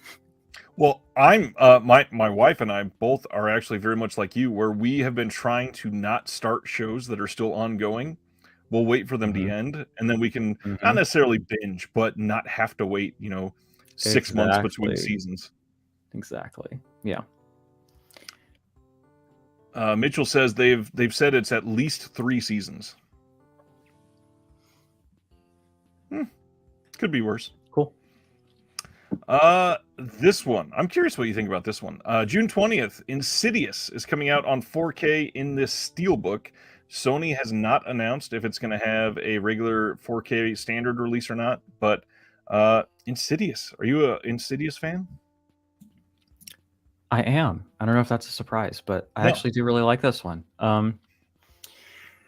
Yeah, this was sort of that kind of era of horror that James Wan kind of specialized in, like this and The Conjuring and that kind of thing. Yep. That was really big and was just sort of coming out when I first got into horror, like very first got into horror.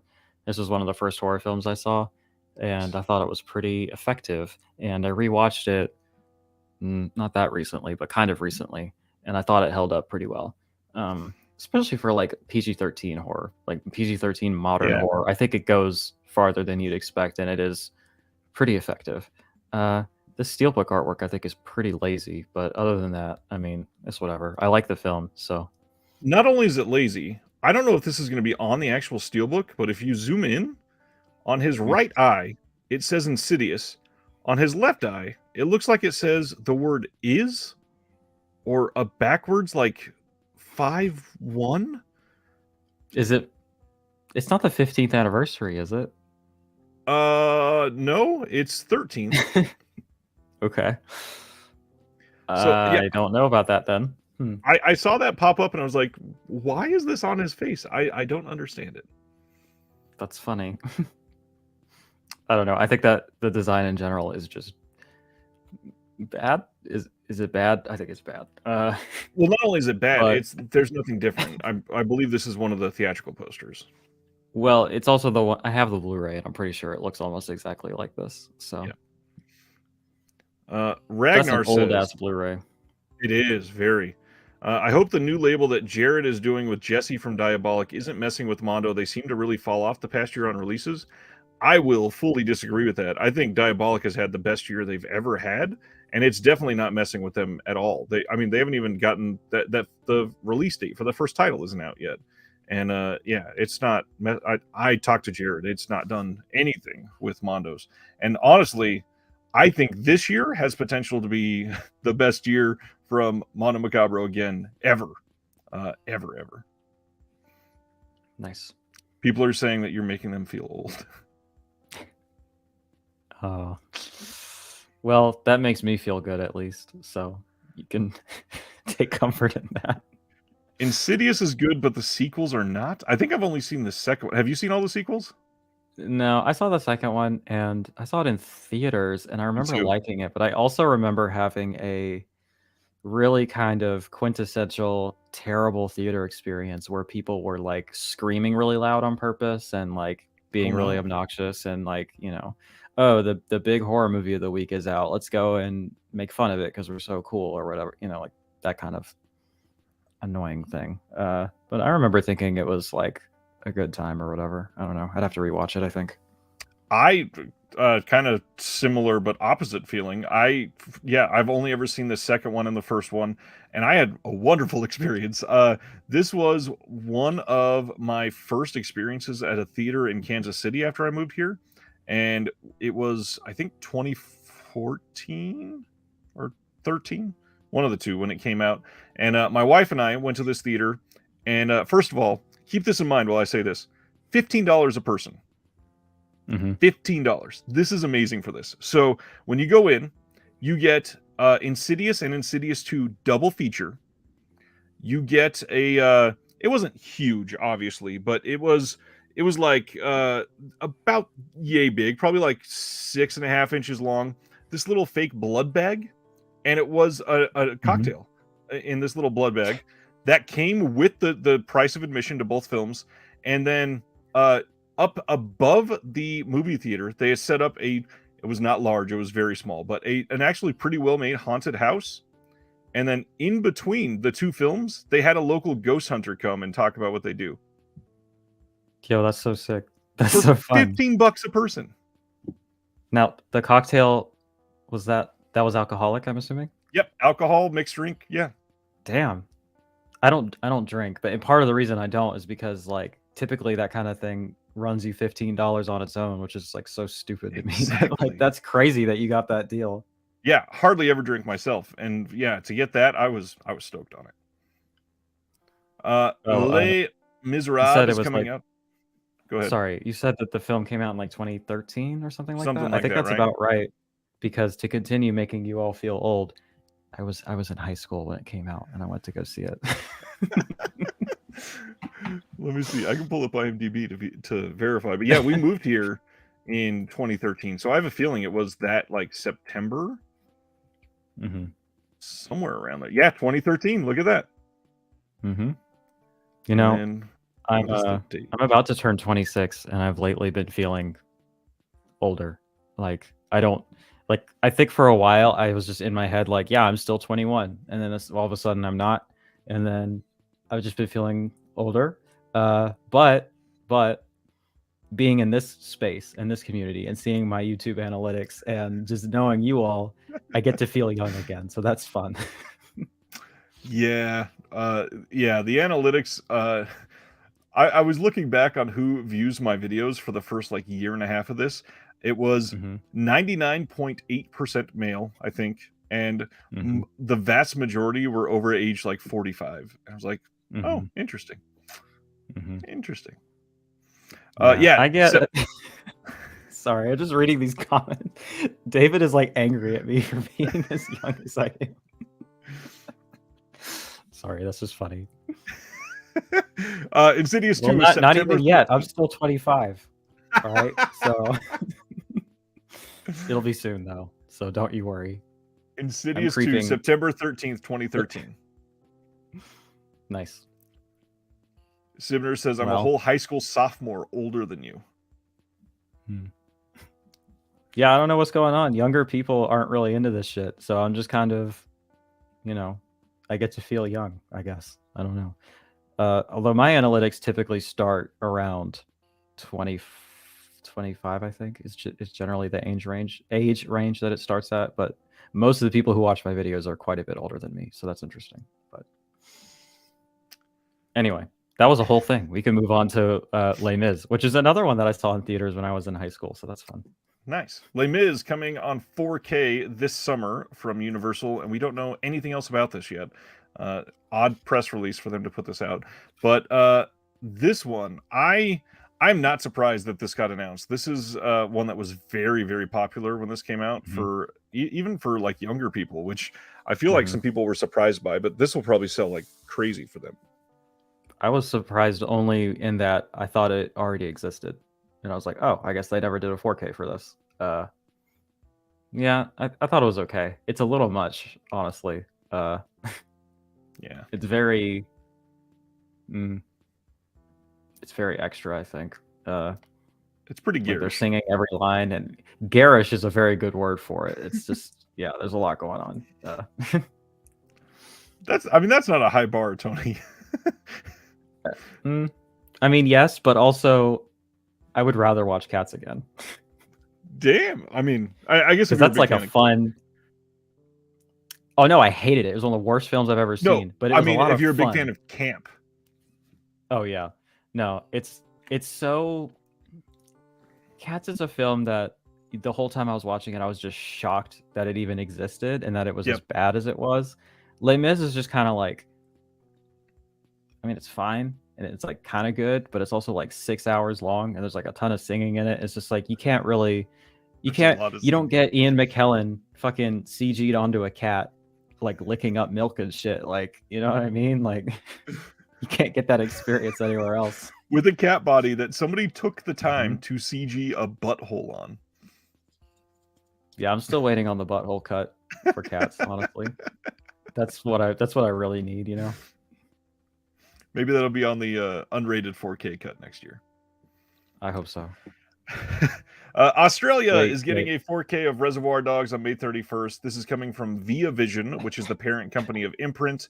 This is getting a 3D lenticular hard case, and they don't know the features on this yet, but it'll probably be the same features that was on the disc in the States.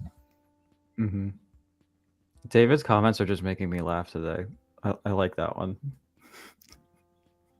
Cats is a film. Whoa. Not so fast. Yeah, let's pump the brakes there. Mitchell, hashtag justice for the hashtag butthole cut. That's right. That's right. That's we need to big, get people on together, a new shirt. like all these fucking Snyder cut people, but we need the butthole cut crew to assemble and make that happen, you know? Can I tell a quick story about when we saw Cats real quick? Yeah. So there's a theater in Richmond here that does like, you know, $3 movie tickets or whatever for stuff that's out of theaters at that point. It's like I guess it's an art house, but it's like an independent nonprofit theater. Anyway, it's in a district with like it's like the trendier district with like nice restaurants and stuff like that. So me and Avery were out on a date and we got some Thai food.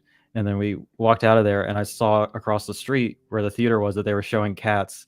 And I was like, yo, let's watch Cats. I said it as like a joke. And she was like, okay. And I was like, wait, let's actually do that. And then we just walked across the street and saw Cats. And it was something else, let me tell you. That's a big on a whim type of watch. It sure is. I don't know that I'd recommend it, but it's a good memory, so maybe I would. There you go. Got to do it the right way. Yeah. This is one I don't usually talk about music stuff on here a whole lot, but this is kind of too good to not mention. La La Land Records has a March Madness sale happening that's been extended to March 31st, and they are doing an extra 25% off of your entire order if it's in stock. And some of the prices that they have is already really, really great. If you are somebody that likes CDs, they are one of the better ones to get CDs from. and a lot of stuff for $10 and below before the 25% is taken off, which is very, very impressive pricing. Nice. Got some examples. They've got a Graveyard Shift is $9.95. Nick of Time is $4.95. Friday the 13th, the game is $9.95. They've got lots of things like The Sandlot, Unlawful Entry, Cobra Kai, Child's Play, a whole bunch of DC and WB show soundtracks, all under $10. If you don't have the Larry Cohen documentary, King Cohen, it is $16.98 right now on there before the 25% is taken off. I mean, really great prices. Terry says, if the Reservoir features do pan out to be the same as US release, I feel the Australian release will be a better package. It absolutely is. Way better. Damn. I just bought the US one pretty recently. Perfect timing. Then, just before we went live, Umbrella announced this interesting new little partnership, and they are putting out Mad Heidi from 2022. And I love this primarily because of one word. So I'm going to read this real quick. A dystopian Switzerland has fallen under the fascist rule of the evil cheese tyrant, President Meili, whose grand plan for global domination includes spreading Swiss cheese around the globe and the eradication of all lactose-intolerant scum.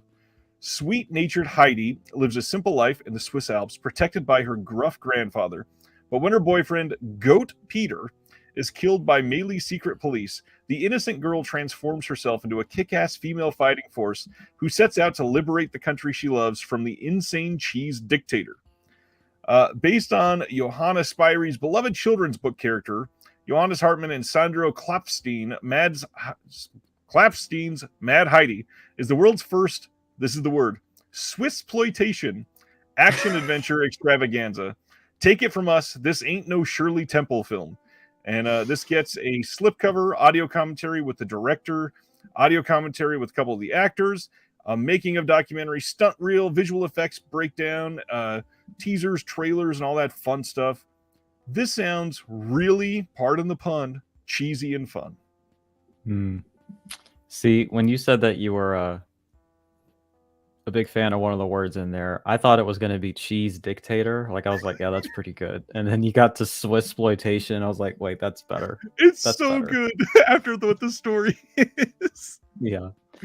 Oh, man. They're even going after lactose intolerant people. Fucking scum. Vegans are not safe. So I can eat cheese. I choose not to. They're not gonna be happy with me. this is seemingly like a new partnership that they're doing. This even has a spine number of 001 on it, and it's listed under Monster Fest. So it looks like they might have some more coming related to this. I'm sorry. Don't you mean Munster Fest? That was a Gouda one. Nice. Oh, thanks. That was, yeah. This could get very funny for like the next 10 minutes. Somebody should keep a counter. I can't even think of another one. Damn it. All right. 101 Films in the UK is getting 2 more AGFA releases, and then that is it for the week, I believe. They're getting The Sword and the Claw from 1975, and then the AGFA Horror Trailer Show. Both of these are coming on the 17th of April. Both of them are the same discs as what was already released in the US, and these will come with that very, very obvious AGFA slipcover that they're doing for these titles. And you Cheddar, stop making these jokes. Okay, that was all right. Come on. Yeah, I'm glad AGFA's going out to the UK and getting their releases out there. That's it. Yeah, for sure. Was that it? Ooh, slow week, huh? Kind of, but also it's already 11:15 over there. Oh, it is. Shit. Time just flies when I'm hanging out with you, Ryan. You know. I'm glad. I hope that means it's doing fun. more parm than good. Shit, that one's kind of good. That's actually pretty good. I don't know. This is getting pretty mold now. We got Red Eye in 4K. Red Eye coming in 4K next week. Inland Empire from Criterion. Dragon Slayer 4K. Babylon 4K. Dr. Giggles from Scream Factory. Megan is officially releasing next week. Sorry, Wrong Number from Scream Factory. Crazy People from Shout Factory. The Long Wait 4K. I believe this is Classic Flicks. Critical Condition from Shout Factory. Lucky Jordan coming from Kino next week. The Bell Star Story, which is one I have to pick up from Raro, and I think that's it. Stanleyville technically releases next week, but most people that wanted that are getting it already.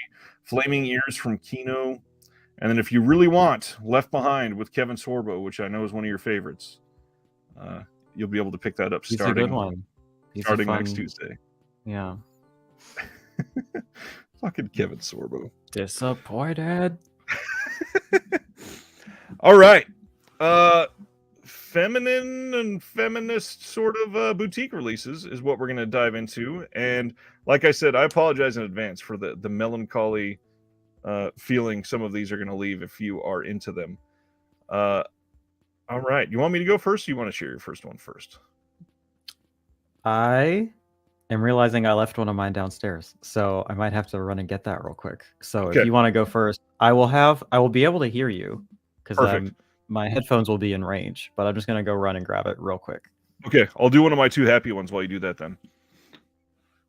I love Fast Times at Ridgemont High. This is a Criterion release that's fairly new. This is number 1075 in their spine system.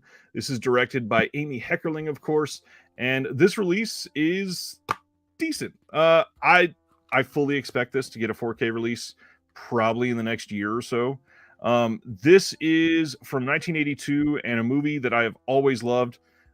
This has some of the most realistic depictions of high school and the things that people go through from that period of awkward adolescence where you are lost and don't know who you are yet, and you're trying to make your way into that next stage of life. And a lot of films that try to display that don't nail it a lot of the time. This movie really seems to. It's not super fantastical. The release also comes with a booklet, and in here we got a few things that are written that is actually it's a pretty good book for a film like this, especially one that's this popular, obviously. Fast Times is an incredibly popular film, and I get that, but I feel like not a lot of people are looking at it from a perspective of important boutique releases lately. And with a film like this that has this many, really incredible cast members, I mean, I'm probably going to forget some if I don't start reading. So we've got Sean Penn, Jennifer Jason Leigh, Judge Reinhold, Phoebe Cates, what is his name? Gosh, I can't think of it right now. Forrest Whitaker. That's it. He plays a very small part in this. We got Anthony Edwards is in this. Eric Stoltz. Lots and lots of names in this. But one of the important things that I think really lends itself to making these smart choices about displaying things realistically about the awkward... Oh, yeah. Hello, Nicolas Cage. About the awkward transition from semi-adolescence into adulthood is the fact that it's done with a female eye. And the other aspects that come, unfortunately, with a lot of the other sex comedies around the 80s that's done with a very male, very cishet male-focused point of view, it loses ground to just this unnatural form of dialogue, and everything in this is so much more realistic. And obviously, I mean, this has like one of the most well-known and maybe like one of the sexiest scenes of all time, and it's done in such a realistic fashion that's awkward but keeps it like hot for a lot of people. It's a really well-filmed movie. Amy Heckerling is just brilliant in the way that she frames a lot of this stuff, and the fact that they don't hold anything back. They talk about sex. They talk about abortions. They talk about working. Mhm. They talk about all these interpersonal relationships. There's so much in this that you just don't get from things like One of the Boys in the 80s, or I mean, even like as far as the stupid Judd Apatow comedies that are decent and a fun laugh sometimes, but they don't have like that love that goes into it from a realistic standpoint. And I've always loved Fast Times. Yeah, I'm a fan of it too. I actually saw it for the first time last year, maybe. I bought that release and I watched it. And I was really into it. I loved it. Yeah, Spicoli is just really, really funny. I really like that character. But yeah, there's like a lot of shit. I mean, it's like it's like a serious thing a lot of the time. Actually, like there's quite a bit of genuine themes and like like the stuff, the way it handles abortion and things like that. It's Yeah. just really kind of bold for the time, or just ever really. I mean, honestly, it might even be bolder now. But like, I want to say that the supplements on that release are really great. Like, there's a really great conversation with Amy Heckerling and what's her name? Shit, Olivia Wilde. She kind of moderates this because discussion, Cameron and her goes- enthusiasm. Yeah, her enthusiasm is just like infectious on how much she loves the film. And there's a lot of insightful things in those supplements. And yeah, it's a really great film. It was one that I was considering pulling out, and I'm glad I didn't. And I actually grabbed some extra ones just in case we have any of the same picks, because I'd like to kind of have as diverse a group of films to talk about as possible. So we'll see. But I agree. And if you copy one of mine, I'll spring for another one that's close. All right. How about your number 1 or 5 or what? Mine aren't really ranked. Mine aren't ranked at all either, honestly. I do have a little bonus one I want to talk about real quick. Oh, yeah. Hopefully it'll make sense once I start talking about it. But like, I wanted to talk about the Velvet Queen. This is one from Oscilloscope that just came out. I'm gonna be honest. I watched this last night and I wasn't like super into it, which is why it's not one of my official picks. And it is co-directed by a man, and I wanted to just do all female directors. But so I want to, I guess, crowdsource this sort of information because I couldn't find anything online, any reviews of this release. When I put this in, how do I describe this? It was like stuttering like crazy. And I thought that it might be my system or whatever. I mean, I haven't had a problem with that in years. Like, I got it pretty much down to a science. And I tried messing with the frame rate and stuff, and that wasn't working. But the movement was like, like that the whole time. Weird. And so I saw that this was on the Criterion channel, and I was like, let me see if it does it there too. Maybe there's just something weird going on. And no, the motion was perfect on that. And so I actually ended up watching it on the Criterion channel when I have this. So that's really unfortunate, right? So I don't know if I have a faulty copy or if they kind of dropped the ball on this release. And I was hoping that somebody out there has also seen this or owns it and can tell me if theirs is fucked up too, or if I need to get a replacement or what. So I will check. I think I have this one. It came in the Circle of Trust package, so yeah, I do have it. I'll throw it in and check for you. Okay, cool. Thanks. It's not bad or anything. It's just kind of, I mean, it's a nature documentary, and it is really like beautiful in that regard. And I don't know, like the people in it just kind of have these like pseudo philosophical discussions the whole time that kind of get on my nerves, honestly. Like, and just in terms of its pacing, it kind of meanders quite a bit, but a lot of people seem to really like it. So I did want to kind of throw that out there. If that sounds like your kind of thing, it is on the channel. It is part of the Oscilloscope Circle of Trust, so you might already have it. Yeah, check that one out. But that's my kind of appetizer pick, I guess. My first proper pick that I wanted to talk about is Lynn Ramsey. We need to talk about Kevin. Yeah. Was that one of yours too? Shit. It was. You're okay. Yeah. Okay, so a friend of mine was hanging out with me today, and I was asking her what she wanted to watch, and she's like, you pick something. Oh, no. And I was like, I've been thinking about this film a lot recently, and it would be apropos for the stream I'm on tonight. And she was like, I love that movie. We should watch it. And I was like, cool. So we did. And boy, howdy. This was a rewatch for me. I had seen this before. I didn't think it was possible, but this is so much harder to watch and so much more grim the second time you watch it. Yep. This is a fucking bummer. Let me tell you that. This is so bleak and dark. I don't know. I've been thinking about it all day, and I've been thinking about the sort of philosophical implications of it all day. Just watching it, the amount of interesting themes that are packed into it. Yeah. I mean, you could talk about it. You could write a book about it, honestly. Easily. Like the whole nature of like the bad seed or quote unquote evil people, or just, I had a thought watching it that I shared with my friend, and we were talking about this a little bit, and this is pretty grim. So, if it's a huge bummer, I apologize. But like the way that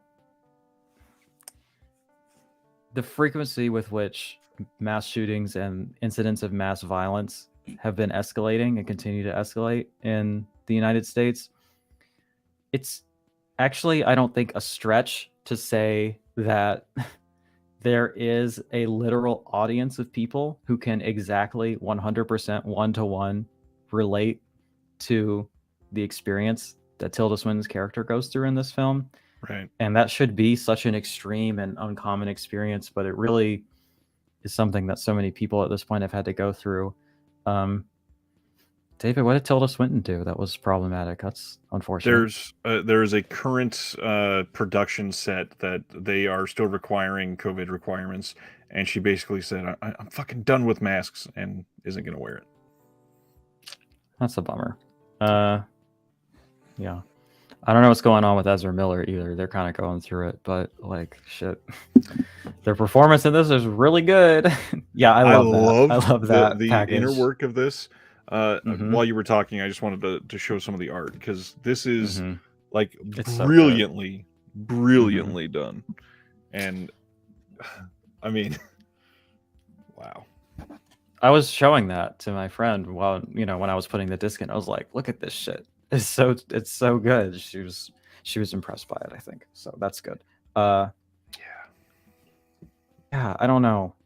I'm kind of overwhelmed thinking about it and how intense it is, and the various things that it sort of touches upon or explores. I want to say that the way it's edited is really fascinating to me. There are some, like, I guess, cuts from one thing to another thing that kind of say things in and of themselves and give you interesting associations to make. Like, there's a really interesting scene where it kind of, well, again, I don't really want to spoil stuff, so maybe I shouldn't say this, but like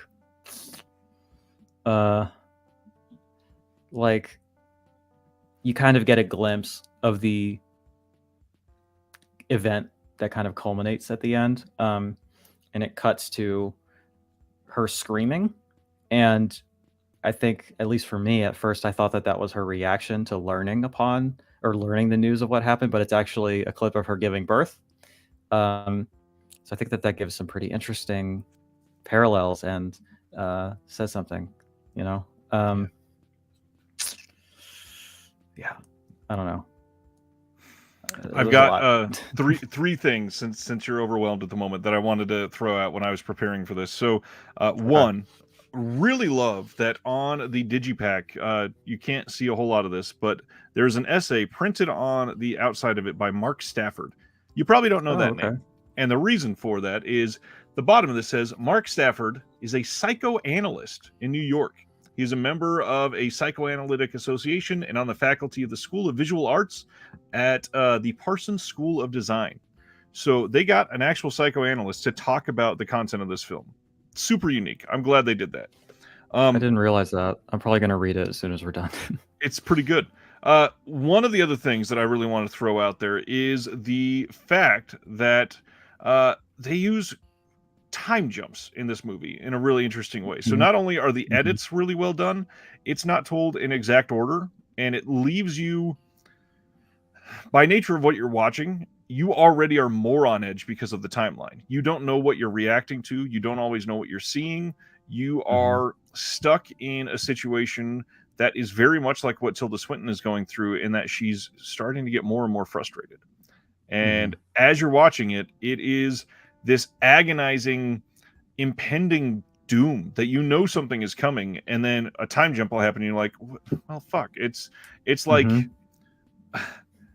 I was thinking about this earlier, and I didn't know if I was going to use this, but it's you, so it's funny, so I'll say it. It feels like you're edging depression almost. There's certain things that is coming up where you're like, I'm ready to have this big emotional outburst, but no, I got to hold it in a little bit more. And it's, it is such a hard film to watch as somebody that is a parent and sends 2 kids to school in a Midwest state that they've already had far too many lockdown exercises that I am not happy about. And when both of my kids are special needs, and you see the way that the kids behave in this film, it brings everything closer to home. And the last thing to throw out is the use of color in this movie is stark. The amount of suddenly blood red things that appear out of nowhere very much harkens back to like Sixth Sense, when you know something is happening and because of that color. And it's done so vividly against this really bleak background that those scenes specifically, they just make you feel like it's more lived in, which makes it hurt just a little bit more. And I love this movie. This is such a sad movie to say that you love, but it's so expertly crafted. It's so good. Yeah, I was having a hard time with it, and I'm not a parent at all, you know, and like I was trying to imagine like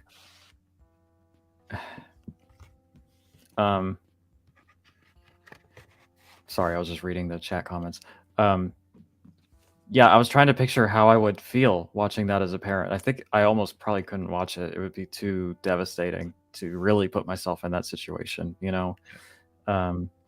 Yeah, the way that the timeline is chopped up and thrown about like that, that's also kind of what I was getting at when I was talking about the editing. Like I remember watching it the first time and being a little bit confused, or it's very disorienting the way that it cuts it all together. And watching it again, it's so obvious what it's all leading to, and I was trying to put myself back in the frame of mind of seeing it for the first time, and I was like, why is it that it was difficult for me to like kind of understand what was happening? It's pretty obvious, but I think that there's enough scenes in there that don't really make sense, that like how they're blaming her the whole time when that is clearly so irrational. I'm just like, well, like there must be something else that has happened that people are reacting this way and everything. And I don't know. It's one that really becomes even more difficult the second time you watch it, and it's just endlessly grim.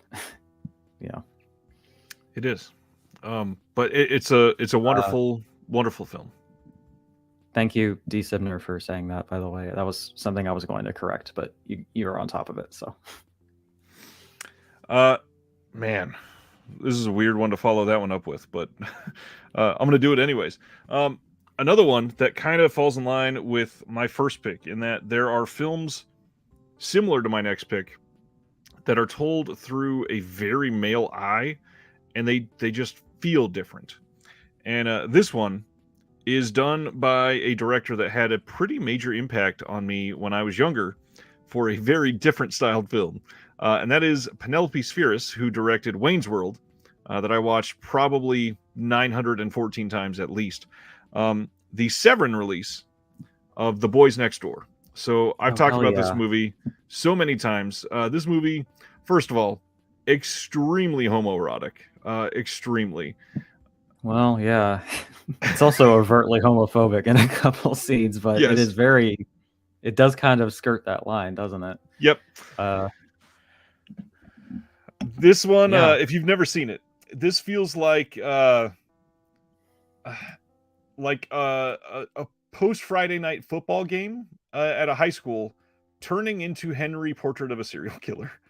And that's kind of like the only real way to share what happens in this movie. There's some very, very dark scenes that you are not expecting in this, where just sudden violence happens, and it's so out of character. But these two characters in this, we got Maxwell Caulfield and Charlie Sheen of all people, which history of problematic people and everything that we're talking about right now. This one it's dark, sadistic. It is thrilling, and it is so frustrating to watch this because you are just questioning why somebody's like, you've no reason to be doing what you're doing. Why are you just kind of losing control of everything? And I don't know. It's great, but really, what I really wanted to throw out on this is, for a movie like this, first off, it's Penelope Spheres. She didn't have to do a damn thing on this, and we got all kinds of extras on this disc. We got an audio commentary with Penelope Spheres and Maxwell Caulfield. We got an interview with Stephen Thrower. We have interview with Maxwell Caulfield and Christopher McDonald. Interviews with street band performers. There is a Cinemaniacs interview with the director Penelope Spheres and Maxwell Caulfield again. Another interview with actor Kenneth Courtland, and then there is the Psychotronic Tourist, The Boys Next Door, which is a little featurette, and then an alternate opening title and extended scenes. This is it's a really solid release that is basically just a standard release from Severin, and you can get it fairly cheap, and it is a bleak film, and almost for no reason whatsoever. It's pretty nihilistic, yeah. It's definitely kind of exploiting this sort of fear of youth, yeah, and of urban youth specifically. It's definitely a pretty nasty film. Yeah. One that might be a bit jarring for fans of, say, 2.5 Men or something like that. But yeah, Wayne's World. yeah, yeah, I actually rented that disc, so I did watch the interviews on it too. Yeah, it's a good release, and it's an interesting film. It's just so, I'm trying to, it's been a minute since I've seen it, so it's kind of coming back to me as you're talking about it. But yeah, it's just such a kind of gritty, bleak. It's not a good time, really, but it has that veneer of being a good time, like they're out on the town having a kind of boys' night out or whatever, but it's like, just, I mean, that's kind of the point, honestly, maybe, is there might be something to that commentary. But yeah. Mitchell says, never seen it before. Is it the anti-Heathers?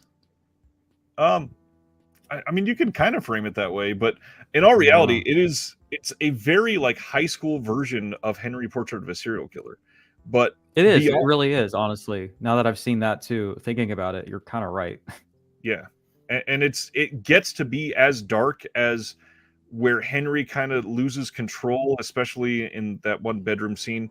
But other than that, it kind of feels that way from earlier on in the film. So it feels darker, and the peer pressure aspect of it feels more nihilistic, which Henry already is pretty damn nihilistic. But this feels more, I don't know, like innocently nihilistic, which probably isn't even the proper way to frame that, but it's just an odd way to look at something, and you just completely throw everything away for damn near nothing. Yeah, it's a wild one for sure, and I will co-sign that recommendation. I think it's very interesting. Good. Next, I'm realizing this is my third oscilloscope release in a row. That wasn't necessarily on purpose, but they do make an effort to highlight female filmmakers, and they put out some good stuff. So I love that I have one too. This next one, I needed to have at least one from Kelly Reichardt, who is one of my favorite directors ever. I picked Wendy and Lucy. Oh, nice. I almost picked Meek's Cutoff. Meek's Cutoff is good too. I think I need to watch that one again. It didn't quite do it for me the first time I saw it, but I think I'll appreciate it more the second time. But Wendy and Lucy is just, it's very sad too. We're just talking about sad shit tonight, I guess. But like, it's a dog movie, and it's a sad dog movie, but it's not a sad dog movie in the way that like Old Yeller is or something like that. So dog people don't feel too afraid of it, but it's just about this young girl who is essentially homeless and is just living with her dog, and it's a very kind of bleak but also incisive commentary on poverty, on misogyny, and also just, homelessness, but also just like the connection that people have they can have with animals and with dogs specifically. You just kind of see how people go out of their way to be cruel and callous to her just because she's a homeless person. Right. And the way that this kind of gives both her and the dog humanity, I don't know. It's a very understated film, but it's one that really stayed with me, and I think will stay with you too if anybody watching chooses to watch it. Yeah, I only saw it the one time a few years ago, but I did watch all the short films that are included on this disc. Oh, nice. She actually curated like a collection of shorts from other people, which is interesting. I haven't really seen anything quite like that, but they're very experimental and interesting. So it's worth picking up for that alone, honestly. But Man. yeah, this is one that has definitely stayed with me. It's like a very low budget, very there's not a ton going on here. It's really just relying on its characters and its script, and it's just so successful, I think. So Yeah. Kelly Reichardt is a gem, and I love her. And I wanted to highlight at least one of her films. So this was my pick. Fully stand behind Kelly Reichardt. Agreed on there's not a lot to it. In fact, I'd almost say a lot of their films are like minimalist in nature, but the storytelling is just so like welcoming to the viewer that you can't help but feel a little more attached to every single thing that she films. And it's difficult to explain until you've seen one, but they are all just special in their own way. I love Kelly Reichardt. Yeah, me too. All right. My next one is one that a friend of the channel, John Peters, just watched, I believe, yesterday. Might have been the day before. This one, I always forget the name of the director, so I wanted to... Seligman. That's why. So this is one I had to choose because the moment I saw this, I knew that this was like one of my favorite boutique releases of all time. And I'm hoping that you didn't choose this just because you always have great choices, but this is such a damn good movie. Shiva Baby. This is... I didn't pick that one. Thank goodness. This is a gift to humanity. This movie is wonderful, awkward, tense, hilarious, sad in a couple spots, but overall, it is this situation that you don't want anything to do with, and it is such a great movie. There's enough in this to really chew on while you're watching it, but there's again, it basically takes place in mostly one location. There's a short shot in an apartment building, and then everything takes place at the Shiva, and then that's basically it.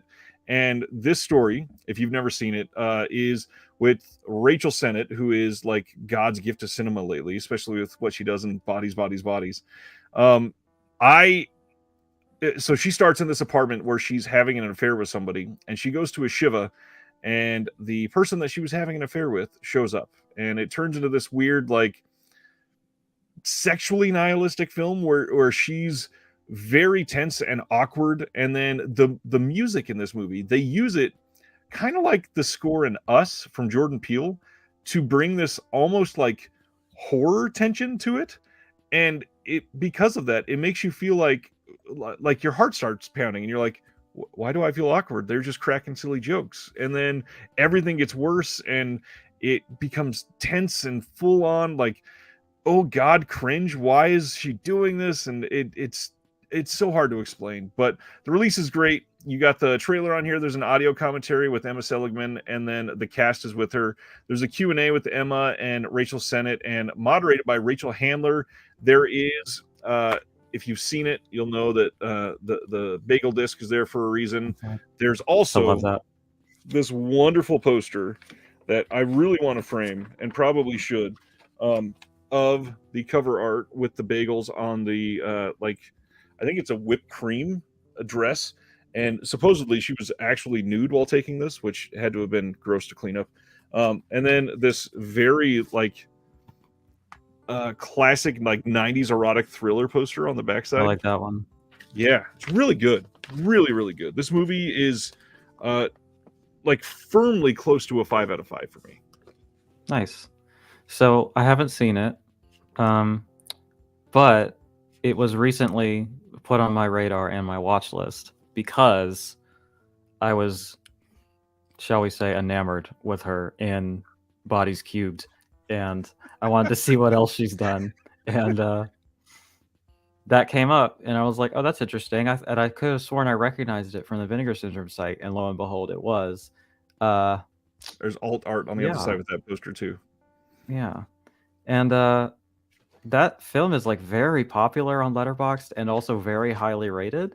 And so I Yep. was like, "Oh, it's definitely sold out. Like this is a big title for a partner label," and it's not. And it was only 1,000 units. I don't know what's Yep. going on there, but it's one that I'm definitely buying next sale time, assuming it's still there by then.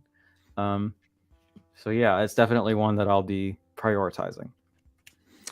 Yes. I don't understand what's going on there either. I think it came out Very strange to before me. a lot of the partner labels caught on, and Utopia is also not Mhm. one of the popular partner labels, which doesn't make Mhm. sense to me because they do incredible work. They do, and they also do like more popular films a lot of the Yep. time, you know? Yeah, 281. I saw that. I mean, that's honestly kind of high, proportionate to 1,000 units and proportionate to And how when it long it's came been out. out. Yeah. So, you know. Sibner says, "Are you sure it's not cream cheese? That would make more sense." I think it's meant to be cream cheese, but they couldn't film with that much cream cheese or take a full photo session with that much cream cheese. In fact, if I remember right, it I don't. might even be shaving cream that they used. Hmm. Anyways, that was my third one. All right. My third one is one that I watched recently. This is the Altered Innocence title that I would consider to be a slow burn. We're going to get a little spicy here. This is a pretty wild film here. I'm going to go with Grand Jeté. Did you pick this one up? I did, and I watched like the first 10 minutes of it. I've not been able to finish it yet. Okay. Yeah, this one. Here, let me just so here's the title, the original cover. It's not being subtle about what this is about. We got mother and son, and this is my favorite pull quote on any release ever. Boundary pushing subject matter. A neutral fucking quote if I've ever heard one. Like, yeah, it is. Anyway, if you haven't guessed, this is part of the ICU, the Incest Cinematic Universe. Yeah, it's about this mother who kind of she's like a really hardcore ballet dancer. It's got kind of Black Swan vibes in that regard. And she gives her son essentially to her mom, so he's raised by his grandmother, so she can focus on dancing. And they have a sort of reunion of sorts. And I don't think it's a spoiler to say this because they're very overt about what this is about, but they kind of start a sexual relationship as mother and son. Yeah, that's obviously gonna. Thank you. I thought that was funny too. They're kind of, that's obviously going to have people reacting a certain type of way. But when I saw that was announced, I'm not gonna lie, I'm kind of a I've said it already once. I'm a really big fan of like subversive, boundary pushing cinema and stuff. Like if you can get it real depraved and it's supposed to be, yeah, that's true. And it's supposed to be good. Like it's not just gross and offensive just to be gross and offensive, then like I'm on board. And then also I saw this back image on the slip and I was like, well, now I gotta see what that is. This is fun. I'm into that. And having watched the film, I won't tell you what it is. And there's some stiff competition in terms of the wildest scene in this film, and this might be it. This might take the cake. It's fucking out there. The film is very challenging, not just in its subject matter, but in the way that it tells it. The sort of pacing and the very sparse dialogue. It's something that you kind of have to choose to devote all your attention to. Like if you end up your phone or something, like you're gonna check out for a second and then you're gonna kind of get lost, which I will admit I did a few times. So it's a film that doesn't really hold your hand at all in terms of like helping you follow what's happening. There's a lot of things that you kind of have to read through body language and surrounding context and subtext and things like that. So it's definitely a challenging film for sure. Like it's one that I think I would need to rewatch to really fully understand and appreciate. And it's also like I was reading reviews of it once I finished watching it. I mean, one, just to make sure I understood everything that happened, to see if we were all on the same page. But like, people seem to be not stoked about the fact that it takes a very neutral stance and kind of observation on this kind of relationship. Like, it kind of trusts that you know that this is, shall we say, unorthodox and perhaps questionable. Like, it's not really doing a lot of work to like make that obvious to you. But I kind of like that, honestly. Like, it's just kind of letting it play out as it is, and it's not making a ton of judgments about that, and it's letting the viewer kind of figure that out for themselves and kind of do the work of trying to understand why these people have arrived at this venture in their lives. And I think that it's a very interesting commentary on kind of, I guess, identity, but also like these people are clearly trying to use this as something to, I guess, alleviate difficult transitory periods of their life and to kind of make up for a lost connection that they never had. And it's sort of this extreme overcorrection and a very interesting kind of look into gender and power dynamics. And yeah, I don't know. There's a lot going on here, and I don't want to like spoil it for people, but there's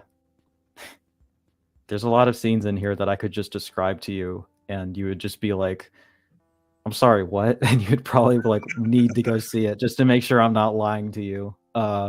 Interesting. But I don't know if I want to spoil those because they're so like once they start, you're just like, "Excuse me, is this really happening?" And it is. Okay. There's a I don't know. I'm very tempted to just say it, but I also don't know if I should. I mean, you can spoil one if you want. Okay, so there's 3 major scenes in this that I would describe as being pretty out there. One of them involves masturbating with scissors, so we'll go with that one. It's not fun. Oh. Oh boy, yeah. Yeah. So also, there is only one supplement on this, and it's a interview with the 2 lead actors, but it's actually really, really good. And you know, she kind of yeah, I had a feeling that would provoke some reactions. It's not as graphic as you would think, but it is pretty viscerally horrifying. Especially the lead actress, I think, may be related to her character a little too much. And I was like, maybe pump the brakes on defending this. But, you know, it was a really fascinating interview. And I really liked the guy's perspective on it.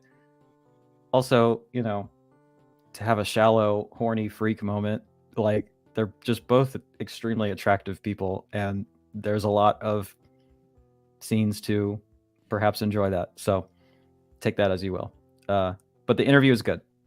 I'm gonna leave it at that. That's how we summed that up. Nice. Mm-hmm. I mean, yes, I read the description, and a lot of that basically is what it sounded like. I still want to see it. I mean, it sounds fascinating. Sounds like something I would have a lot to glean from it for sure. Mm-hmm. Altered Innocence does great stuff. The stuff that they put out stuff that most people have just plain never heard of, and shines a light on the queer community properly a lot of the time. Really great coming of age films when they do those. Yeah, they do great stuff. They're probably my favorite partner label, honestly. And I mean, it's on the one hand, it's a good thing that they put out so much stuff, but on the other hand, it's like it's hard to keep up. But their price point is almost always lower. Yep, which is nice too. Like I think every release I've gotten from them almost is like $16 for the limited edition at the half off, which is great, you know. Honestly, that's probably the same about Utopia as well, actually. A lot of their stuff. Yeah, some of them are cheaper. I don't know. I don't know why. Huh. Well, I think for Altered Innocence is because they don't do a ton of supplements. That might be it. Right. But I don't know. It could be licensing costs too, are just simply cheaper, because a lot of those, I can't imagine there's many people trying to, put out this incest film and fighting to get the rights to it. I don't know. Fucking Universal's all over that. You know? It's coming out in one of those Warner Brothers 100-year anniversary box sets. Yeah. Oh man. All right. So my fourth one, this is the one that I'm going to use to substitute for We Need to Talk About Kevin. And it was the only one that when I turned around, I went, oh, I could probably talk about this one because I just watched it recently. And this is one I could reach from where I was standing. I'm going to go with another downer of a film, though, and bring up Sofia Coppola's The Virgin Suicides. Nice. It's a great film. This kind of goes with what we talked about earlier, too, with the puritanical issues underlying, these really like gross situations. And when somebody is forced to be puritanical in a way that they can't handle, and you have an entire family that falls apart because of it, I mean, it's depressing. And the film itself is shot in this weird, like, dreamlike capacity. And for it being this early of a film from Sofia Coppola, that it's, I mean, obviously it's a famous family and the whole Nepo baby thing is going to come into play, but there's cast members in this that crush. I mean, Kirsten Dunst in this. Kirsten Dunst. I love is her. Incredible. Yeah. Incredible. You've got baby Josh Hartnett looking like he does in Halloween H2O. I believe this was filmed right around then. Let's see. The extras on this, pretty decent. A lot of it is archival, unfortunately. We got interviews with Coppola, Lackman, Kirsten Dunst, and Josh Hartnett. We got a making of, which is a 1998 documentary by Eleanor Coppola and featuring Sofia Coppola. There is a 1998 short film by Sofia Coppola, music video.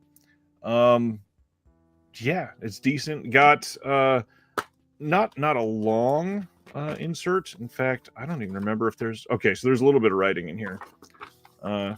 Classic Criterion, couple pages, lots of pictures, and then the backside, lots of writing. This movie, like, it's so beautifully filmed that it can be distracting in some of the scenes, and then the way that the daughters are, I don't know, it like borderline Amish in some of the things that they're forced to be, and the parents just taking their conservative values and thrusting it upon an entire family. And not ironic at all that one of them is James Woods. This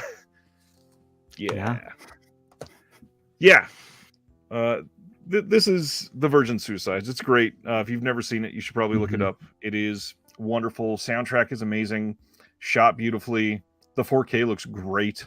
Holds up. Okay, that's what I was going to ask. Like, so I have the Blu-ray. Should I get the 4K? Is it that much of an upgrade that it's worth it? Because I've kind of been itching to rewatch it, to be honest with you. But just the knowledge that the 4K is out there, I'm like, should I hold off and just buy that and then watch it? Like, I don't know. You know how she filmed it, and because of that, it's very almost like ethereal in the way that the 4K looks. It's very filmic. It's fairly grain forward. It adds a lot of texture, I gotta be honest. Okay. I'll probably pick it up at some point. Yeah, it's just beautiful cinematography. Like, it's definitely something that you want to be the best quality possible, I think. Yeah, you talked about the nepotism thing, and I do agree that that is clearly a factor, but also I think it's an instance where this is such a dark and bold subject matter that I think that kind of nepotism is used for the greater good. Like, can you imagine if, I don't know, Sophia Smith, like, nobody tried to put forward this idea or this script, like, as their first want film. to make that? Who would want to do that, you know? But if Sofia Coppola is like, hey, I want to do this film about mass suicide and conservative fucking, you know, totalitarianism and in the family unit, you know what I mean? Like, sure, whatever. Not to mention, hardly anyone else would have been able to get like a Kirsten Dunst for this. It just would not have happened.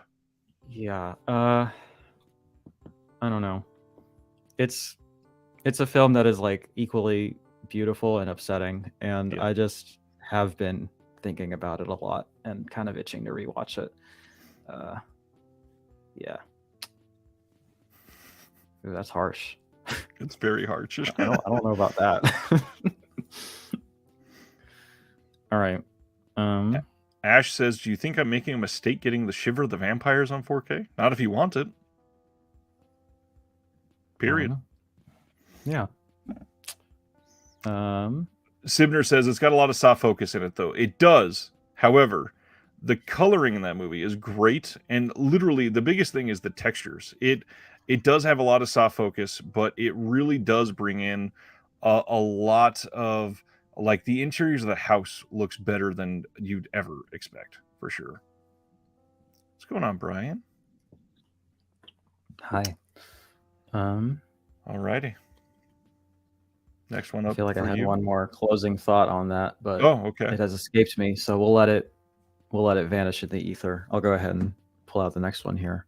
Hopefully this isn't one you selected, but yeah, this was also a recent first time watch. I kind of use this as an opportunity to fill in some of the gaps in my collection where it's just been sitting there and I need to watch it, but this is Jenny Livingston, Paris is Burning. Nice.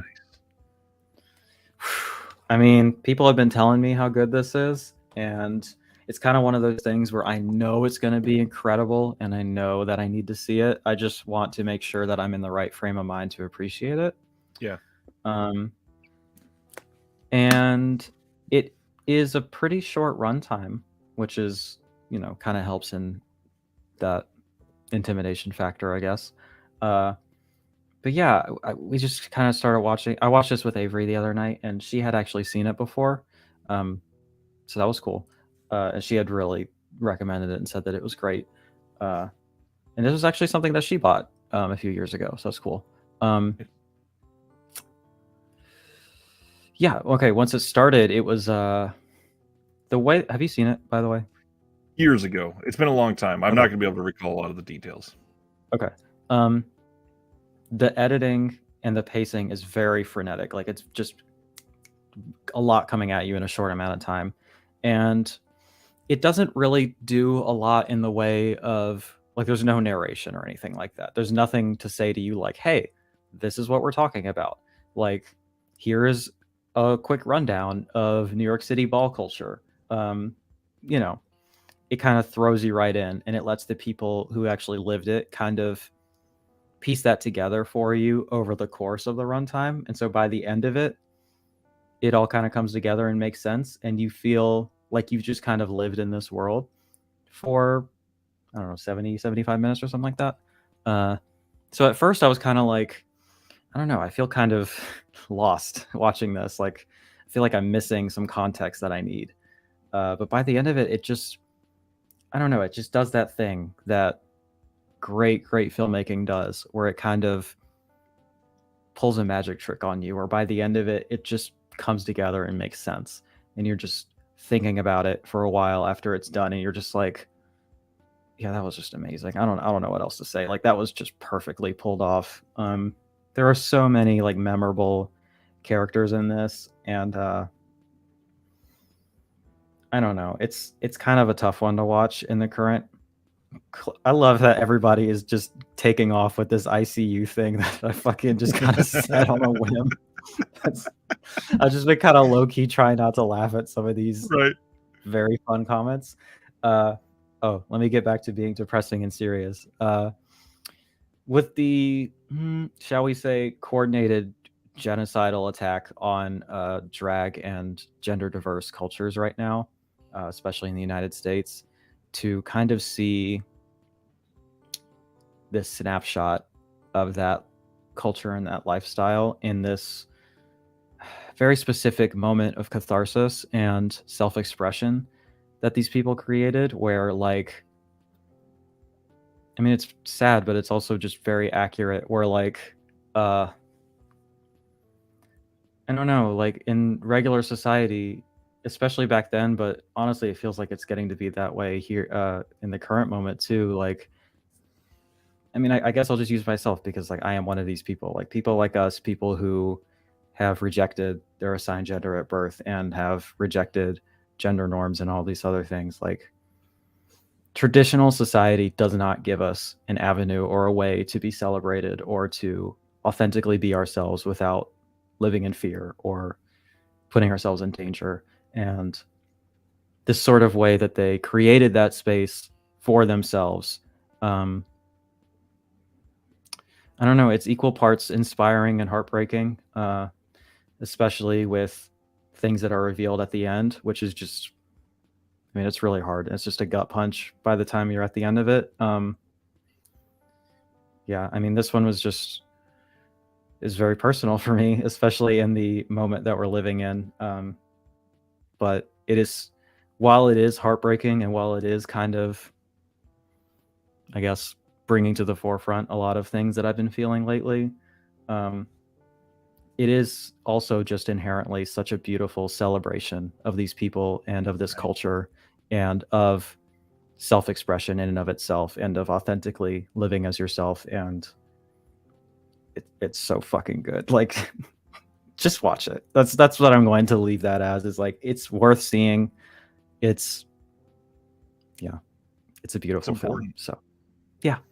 Especially nowadays. I mean, the discourse that we are inundated with constantly right now, it's, I don't know, there's a lot. Speaking as somebody that lives in Missouri, of all places at the moment, there's a lot to be worried about and be hopeless about, and just finding the value in some of the origins of some of these stories is very important, and really leads to a personal attachment that will allow you to make things important for yourself. Yeah. I don't know. It's at a certain point watching this at first, I was like, I don't think straight people should be watching this. Like, they're not going to get it. They're just going to like be gawking at the freak show or think that they get this and they don't. Right. Like, sorry, I know. I don't mean to shit on straight people or whatever, but like, by the end of it, I was like, I don't know. I think you owe it to yourself. Like, I mean, if you're a queer person, but also if you're a straight person, to like really force yourself to like be confronted with this culture and these ideas and like understand that this is not anything new. Like, there's this really annoying trend that I keep seeing where people are like, everything was just fine until all you fucking transgenders had to like make a big fuss like literally 3 years ago or whatever. It's like, bro, where have you been? Like, this is not a new thing. You have just very purposefully made it such that you don't have to hear about it. And we're finally just being like, we're kind of done with that. Like, you're going to fucking hear about it. And now you're upset, you know? Anyway. So. Reminds me of a study that was done, I think it was a couple of years ago, and I just recently came across it again, and I kind of recreated it with my wife to see what the answers would be. And basically, the study went to people and just said, here is this list of groups of people, we'll say, and we just want to ask you, out of all of the Americans, what percentage of Americans would fall into this group, in your opinion? And they looked at what people perceived as the percentage and what the actual percentage was. And a couple of them were, the obvious ones, like what percentage would fall into the LGBT crowd, which side, what percentage would fall into identifying as transgender, how many specifically live in Texas, how many own a gun, how many are black, all kinds of things like that. And every single one was drastically higher than the realistic side of things. Certain things were hilarious, like people believing that like 25% of all Americans live in New York City. Like, what? It makes no sense. Or the big one, like 30% of all Americans are Muslim or whatever. But the shocking ones were like 25% of the entire US population is lesbian or gay, and it's way smaller than that. And Not even yet. crazier. We're working on it. Even crazier is the transgender side, is when they were asking, people are like, I don't know, 10, 15%. y'all, it's less than 1%. Come on. There's so For few now. actual transgender individuals out there that it's crazy to believe that. Yeah, well, we're working on it. We'll be transing the kids any day now, so don't worry about that. I didn't attend the last meeting, so good to know. Okay. Let's see. You know, I do think that they are, you know, not to be having a generalized political discussion for an extended period of time, but That's like kind of what we do.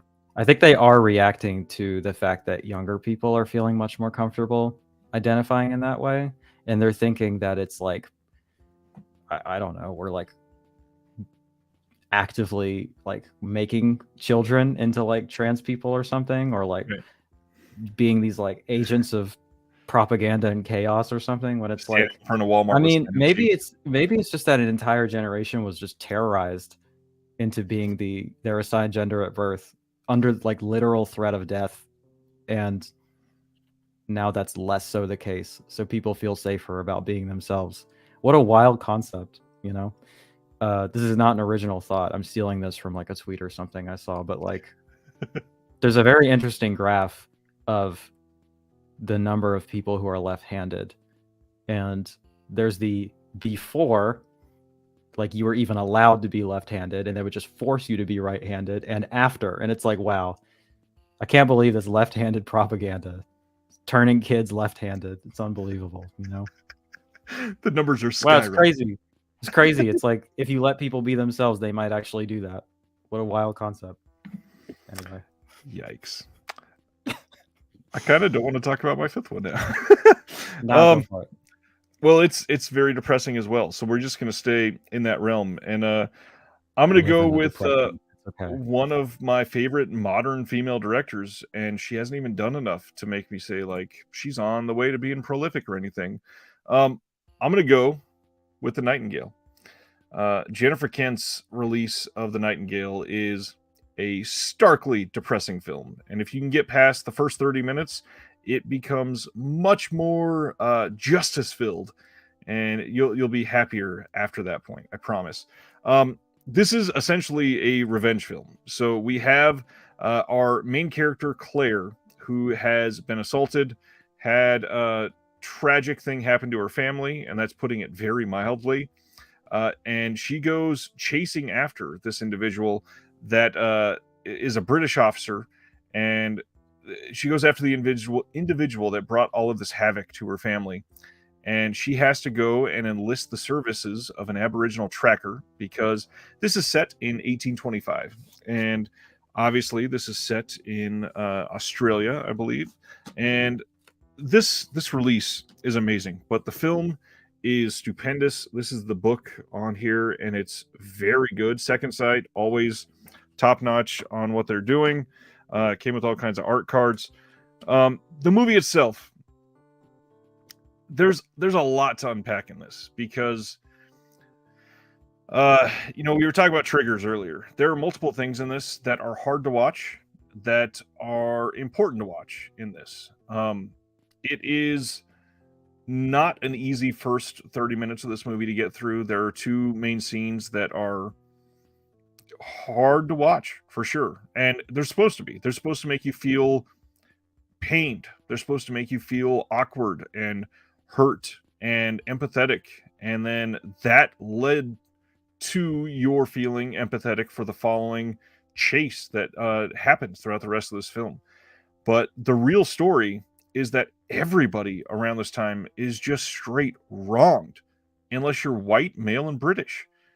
And anybody else other than an Australian female director was not going to have this firm grasp on this film like Jennifer Kent does. For those that don't know, she's the one that directed The Babadook, and it seems like she has just detractors for everything that she makes, because people hate both of these films, and I love them both. What was that about? I haven't seen that one yet, but people who hate The Babadook are wrong. I'm sorry, but like, come on. I agree. Okay, And that might be a little harsh, but like, I want to know why you would say something that strong, because I'm a bit suspicious of that. the answer usually is because there's a screaming child. Oh, heaven forbid. Yeah. God forbid we. I don't know. That's a whole thing. You didn't pick the Babadook. We're not here to talk about the Babadook, but I love that film, and I know that you do too. So, Tony, who is an Australian, says it's set in Van Diemen's Land, which is Tasmania, Australia today, and this one is just so important to watch. It is so respectful to the actual history of Australia, which I was going to use the word heritage, but the history of it is probably a little more accurate and important to talk about because it is so damn authentic. Like the actual Aboriginal language that is used in this, the way that they don't shy away from showing people that have Aboriginal ethnicities, the way that they are always trying to find the best like places to film this. It is filmed in the places where a lot of this type of thing happened.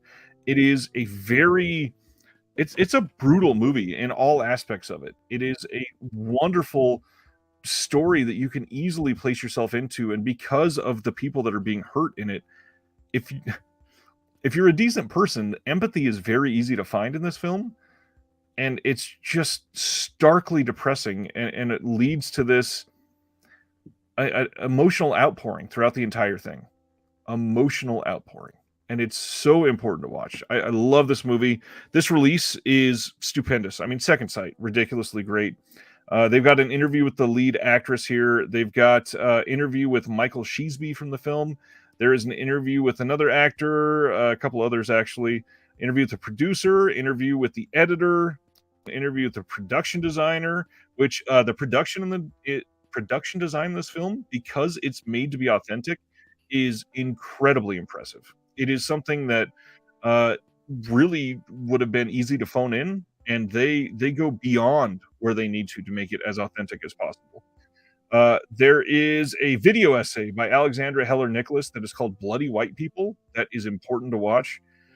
There is a contextual part of The Nightingale and then a making of, and I don't think they're all on here, but the original, I think Shout Factory put this out in the US, and some of the extras on that I Mhm. don't in this, and they're very good as well. Like everything surrounding this film, which I believe was released in 2019, somewhere around there, it just lends itself to this really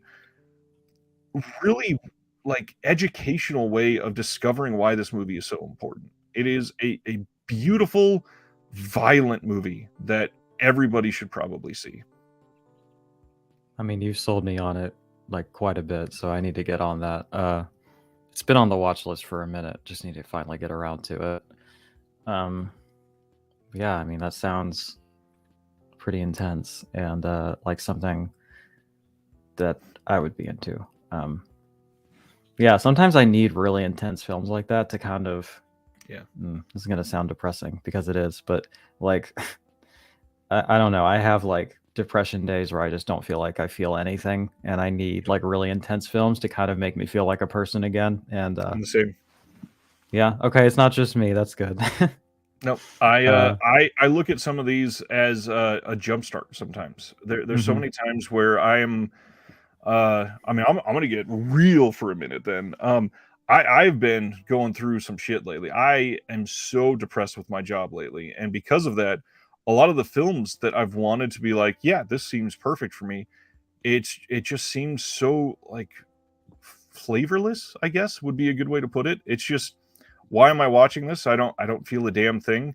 And it takes Mhm. something like this that it's Mhm. not because there's a sexual assault or a child death that Mhm. makes me go, "Oh yeah, I'm into this." It's just it's so past the point of a normal like drama that you're Mhm. forced into feeling something and you go, Yeah. "Oh yeah, I'm a human." That's right. Yeah, it kind of forces your emotions, and it kind of like cuts through that kind of haze and that fog of like normalcy and the kind of constant hum of sadness and depression that I kind of experience, and kind of forces my empathy and my interest in human beings and the extremes of that experience to Right. awaken again. I don't know how healthy that is to be doing constantly, but I think it has its place, right? Uh, Yeah, and that's the thing, after a yeah. jump start, then you can go back and get a good meal out of Hmm. something a little lighter for Yeah, you. yeah. Yeah, I agree with that. That's honestly kind of what I did today with We Need to Talk About Kevin. I was just like, I feel like I need something pretty fucked up to kind of get me feeling like a person today. So, What's funny is I was thinking of like solid female directors. I was like, oh, okay, I got to choose a Lynn Ramsey, but which one? I don't think Celeste will go with We Need to Talk About Kevin. She'll probably go with like more Vern Collar or something like that. I was like, damn. That was my undercard pick in case you pulled We Need to Talk About Kevin first. I was like, I don't want to do 2 Lynn Ramsey films, but I love her so much. Beautiful. I do love this. See, that won't. We haven't even talked all my that much, and I still know some of the things that you'll pick. Yeah. What should I pick for my last one? I have a few in front of me that I just kind of pulled. Which one means the most to you? Which one means the most to me? I don't know, but I know which one I kind of want to talk about. So let's go with that one. I don't know if this even qualifies as a boutique release, so let me ask you that first. Are we gonna consider Neon releasing to be close enough? I mean, yeah. As long as they didn't produce the film. I don't actually know. Anyway, whatever. They're both 2 of these are from the same director, so I'm just gonna throw them in together. I want to talk about Julia Ducournau for a minute with Raw and Titan, because I think that she, I gotta throw in at least one like depraved horror movie in here, right? Yep. I guess. Like this one especially, I think is even better than Raw. That's just my personal opinion. I agree, and most people don't. She has just knocked it out of the park 2 times in a row now with like truly boundary pushing, disturbing, subversive cinema, which are words that keep coming up because that's kind of what I'm into. But like, man, I think I don't know if I've said this on this stream in particular before, but I say this all the time. Like, if you saw David Cronenberg's Crash and you were like, it's kind of tame, honestly, like this is the film for you. She fucks the car, honestly, yo. And honestly, when I saw Crash, I was like, could have gone farther with it, honestly. Like, kind of dialed it back a bit, I think, right? I was the same way the first time I saw it. I still love it, but yeah. Anyway, this one is intense, and it's really, really good. Like, there's so much going on in this. There's some really interesting gender stuff happening in this too, which is fun. Yeah, it's one that when it ends, you're kind of like, what? But Anthony, no. Sure, yeah, why not?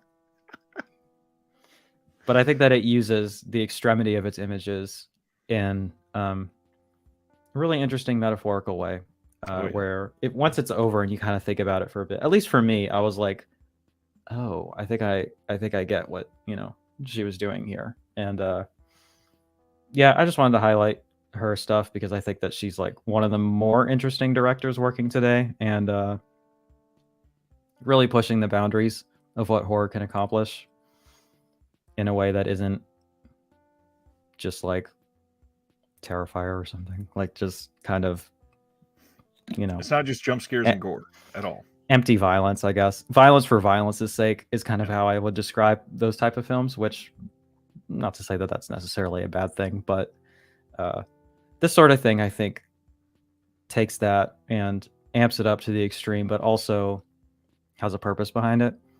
Yeah, I think it's really cool and really interesting, and I'm a big fan of what she's done so far, and I'm excited for whatever she ends up doing next. Yeah, I need to see Raw again. They're both great. For Titan or Titan, however you say it, the one thing I really took away from like the opening of that film that just set the mood perfectly for me is it is not easy to film a car crash that feels visceral and feels meaningful, yet doesn't feel like it's filmed. It feels like it's an actual thing that's happening. And she freaking nails it in that film. It is such a great opening to really set the tone of what you're going for through that entire thing. I was actually in a fairly serious car accident kind of recently. And so, yeah, that one. And I think Enter the Void is the other one that I think of when I think of really accurate, viscerally upsetting car crash scenes. Everyone's okay, by the way, but we had to get a new car. So that was something. But yeah. Yeah. I had considered bringing up Titana. I'm glad that you did. I don't know. I'm very curious to see what's next. It's kind of hard to. I mean, first off, it's hard to follow up Raw when it got this like art house love that it did, because people treated it like it was a gift from God and art house horror for a little while, which it's still a good movie, believe me, but it's not. I don't think it's this massive, like huge tide changing accomplishment that it was treated as for a little while. But now that you've got a sophomore release that honestly surpasses that one, in my opinion, you got a little bit of pressure for that next one. Mm-hmm. Yeah. Yeah. I believe in her. I think she can do it. Terry says, do we think Titan would be getting the second side treatment? Wouldn't surprise me. I've heard through the grapevine that it is getting a 4K. And I know that Criterion has that new Neon deal, so wouldn't that be fun if we got the Criterion 4K of that? Of Titan. Oh, gosh. In their Cronenbergian tradition, you know? Yeah. In a Citizen Kane unfolding that's in the shape of like a old Plymouth or something. There could be some fun stuff with that. You could use the disc hub as like the... I'm going to leave it there. But, you know, you could have each door of the car and then at the center of it, you know what I'm saying? Like, get creative. Yeah. Oh, you know what? People are bringing it up real quick. I saw Crimes of the Future recently. I know you're not a fan of that, right? I need to watch it again. Well, you saw it twice, right? Yeah. I mean, if you don't like it, you don't like it. Like, that's chill. But, like, I guess I just wanted to say real quick that I loved it, like, so much. Like, I was so into it. It doesn't happen to me often where I am so sucked into the world building and the story of a film that when the credits hit, I'm actually like, wait, what? That's it? I want more. Like, I want more right now, you know? Like, that doesn't happen to me, like, ever anymore. But when that happened, I was like, shit, that was all so interesting. Like, I want to know more about where this is going in the world that he's created here. And yeah, I don't know. I just loved it. I thought it was great, but it's okay. I don't know. I feel like I went into it both times expecting something different.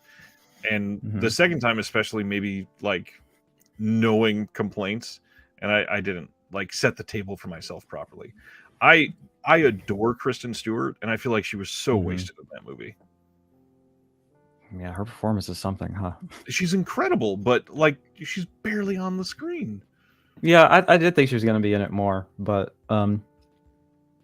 yeah, I love it. No, I mean, like, honestly, if you're not like into it, like, it's fine. Like, it sounds like it's not for you if you watched it twice and it didn't work for you the second time. But it's also like, Cronenberg, which some of that stuff doesn't happen until sometimes the fourth and fifth viewing, to be honest. Yeah. This one's been brought up a couple times. Have you seen Pleasure yet? No, that's the one about like the sex worker, right? Yes. It's supposedly there's a lot of sex, but it's not sexy at all. It's done in a very unsexy fashion. Yeah, that one's been on my watch list for a minute. Yeah, I haven't seen it yet, but I've been really interested too. So yeah. I have the disc release. I need to put it in. The hard part is with two young kids in the house. That's not an easy movie just to decide on a whim to watch.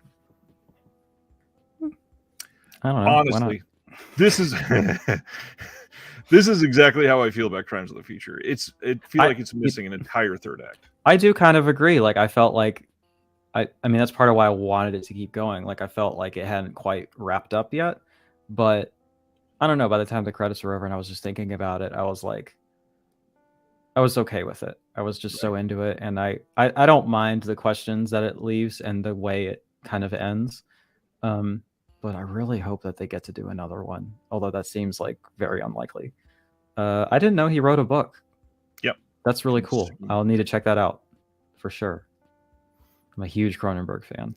Vigo's definitely a part of it. I feel like he was miscast in that film. You think so? Yeah. Well, the hard part, I don't know who would have replaced him. Honestly, it's kind of a tough role, but he's also just very vanilla. Anyways, I think that's it. We went through all of them, and even had a couple extra in there. I think that was a really solid list. Really, really sad week of movies if you went to watch all of them, though. Well, as it turns out, women have traumatic stories to tell. I wonder why that is. I wonder. All right. As long as nobody else has anything else, I think we'll call it a night. I appreciate everybody hanging out. There's been a solid 50 plus people most of the night. It's been a good week. Nice. As usual, I'll say thank you once again to all of the patrons of the channel. You guys do so much to keep the channel going, and you have no idea how much it helps. If you are interested in that, the link is in the description below. And yeah, lots more stuff coming. You have anything on your channel you want to try to throw out there? I know that you're follow Celeste, by the way. The link is in the description there. Instagram, YouTube. Anything crazy coming up? No, I'm in a weird spot with the channel lately, but I've been doing a lot of guest appearances, so the subscriber count and the views and stuff are still growing because I haven't been in a place where I've felt the capacity to create my own content, but guesting on other people's has been easier for me, and it's still been very fun. I'm currently just really trying to up my game, for kind of like a top to bottom revamping of the whole thing, and like really trying to take it to the next level, at least from a technical perspective. And well, thank you, Adam. That's very sweet. A lot of people have been telling me that, and honestly, it's very flattering. But I also feel kind of bad. I'm like, man, people actually want to see this stuff, and I've been kind of dragging my feet on it. But like, honestly, I think it'll be worth it by the time it's over. Like, I think the content will be better. I'll be getting like a live stream set up to do my own streams like on a consistent basis, and yeah, I've had to like teach myself entire softwares from like the very beginning, so it's been time consuming and labor intensive, but it's also been fulfilling, and I hope it'll be worth it in the end. And I'm also just dealing with a lot personally right now, but yeah, we're getting through. We'll be okay, so that's good. But that is all to say, I'm actually getting pretty close to 1,000 subscribers, which has always been the goal, so that I can start to monetize this and really justify putting the amount of time that I put into it, outside of just the fulfillment I get from. Oh, thank you. Is that today? Yeah, it is. As of 13 minutes ago, I started my YouTube channel 1 year ago today. Nice. Shit. Congrats. That's crazy. Yeah, my goal was to hit 1,000 subscribers in the first year, and we got really close. Like, honestly, I'm very proud of that. Like, I'm proud of how far I've come with that, and all the connections and stuff that I made with lovely people like yourself and this wonderful community. So yeah, I think that that's a win. But yeah, we're getting pretty close to that too, so that should be fun. If you're not subscribed yet, come hang out. Join the I guess the trans gay agenda over there, and our forces will multiply. I don't know. Hey, there it is. Here is Celeste channel. There is so much on here that you will love. By all means, please go check it out and make sure that you subscribe. I also wanted to say I love that you brought your flair and flavor to Ken's channel. Oh yeah, that's been fun. Yeah, I was kind of nervous about being in that community that has it's a much larger pool of people, and it's just a different vibe. But everybody's actually been really sweet to me over there, and a lot of people have joined the channel and everything like that, so that's really cool. Nice. Yeah, so there is content coming in the future. I haven't given up, I promise. Like, it'll come back eventually, but this is kind of a transitory period right now, I guess. So we're kind of on hiatus, I guess. I mean, I might I like that film a lot. I'd have to watch it again, but I could do a video on it. I don't know. That'd be a fun Yeah, analysis. thank you. Thank you all for all the kind comments. That's very sweet of you. I recently updated my Letterboxd handle too, so you can find me over on letterboxd.com/inhumanecstasy. Nice. I'm very active over there, so that's another spot. Yeah, that's it in terms of plugs, I think. The ICU, that's a good idea. Everyone loves that. It's a very YouTube friendly topic to approach. Speaking of no controversy there. All right. God, yeah, there'd be a lot of editing in that video. Anyways, yes, if you haven't, please subscribe over there. Click like on your way out. Thanks for watching, and we'll see you all next Thursday.